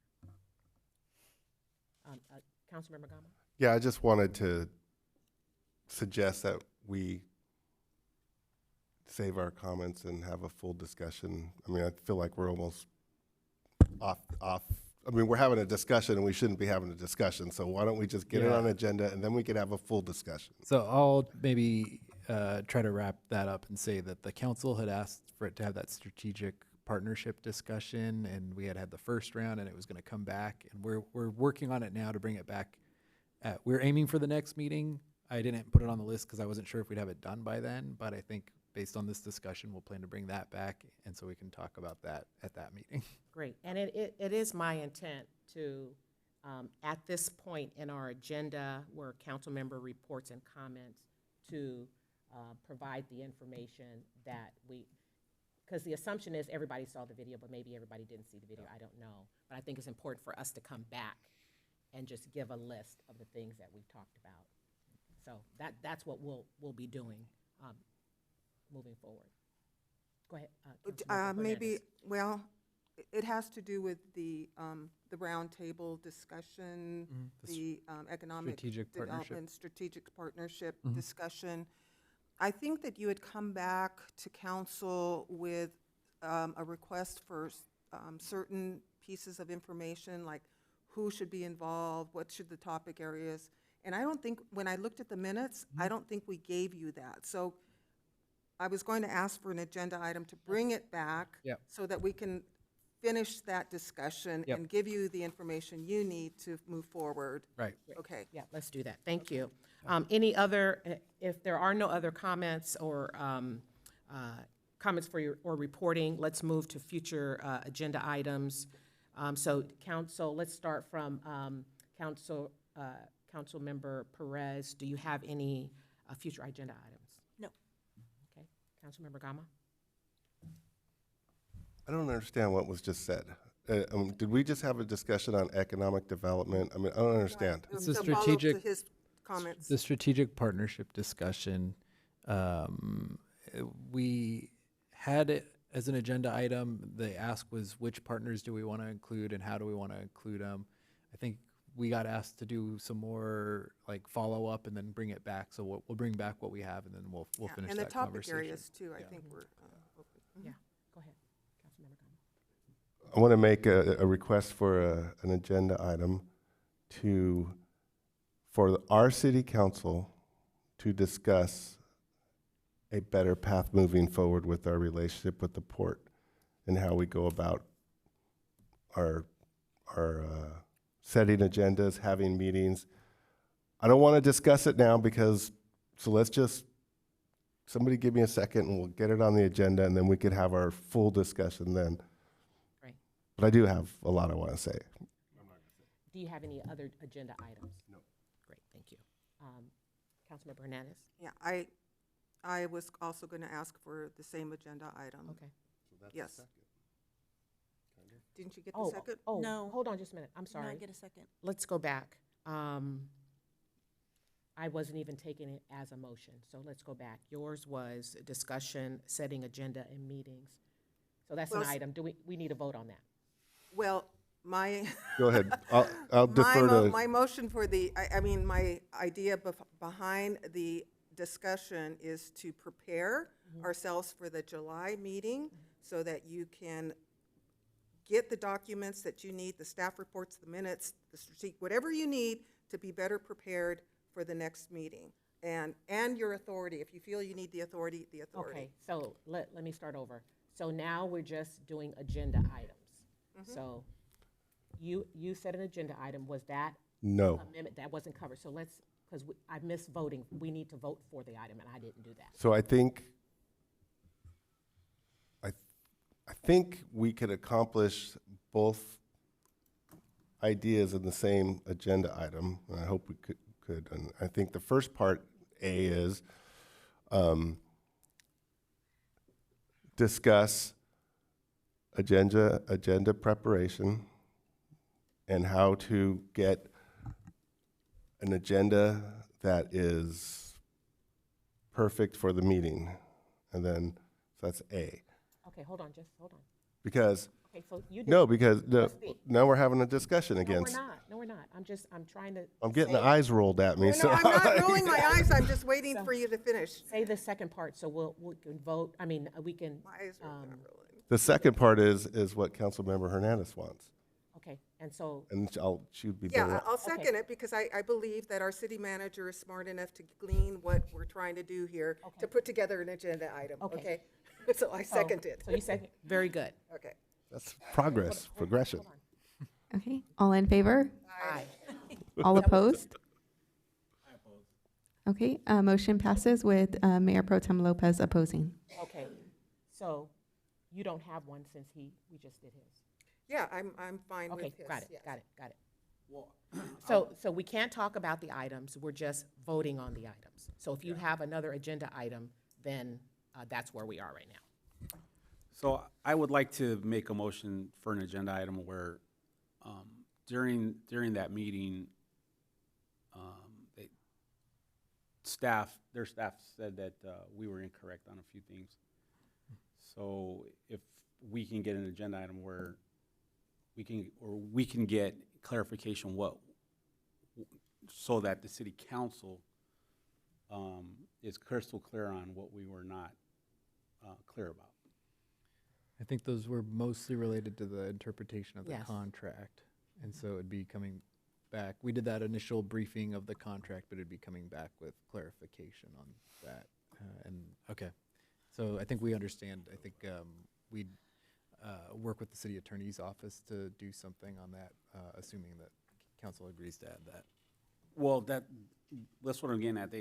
If you saw the video, then you would say that we were not clear on Okay. items, so. So that. We are so getting into a that's- little bit of a yes. discussion now, so I think the motion is pretty clear that you want to have a discussion to discuss basically the relationship with the port. Yeah. So it encompasses all of that, practically. Yeah, okay. So. Did he get a second? It's on the floor. Is there a second? Second. Can I rehear the motion? Oh, no. Clarification of the contract. Just clarification of contract. Interpretation. Okay. That's part I of the second it. discussion. Yeah. All in favor? Aye. Aye. All opposed? Hearing none, motion passes unanimously. All encompassed. Okay, all right. Great. So our next regular scheduled meeting is June 16th at 6:30 PM. I now adjourn this meeting. It is now 8:48.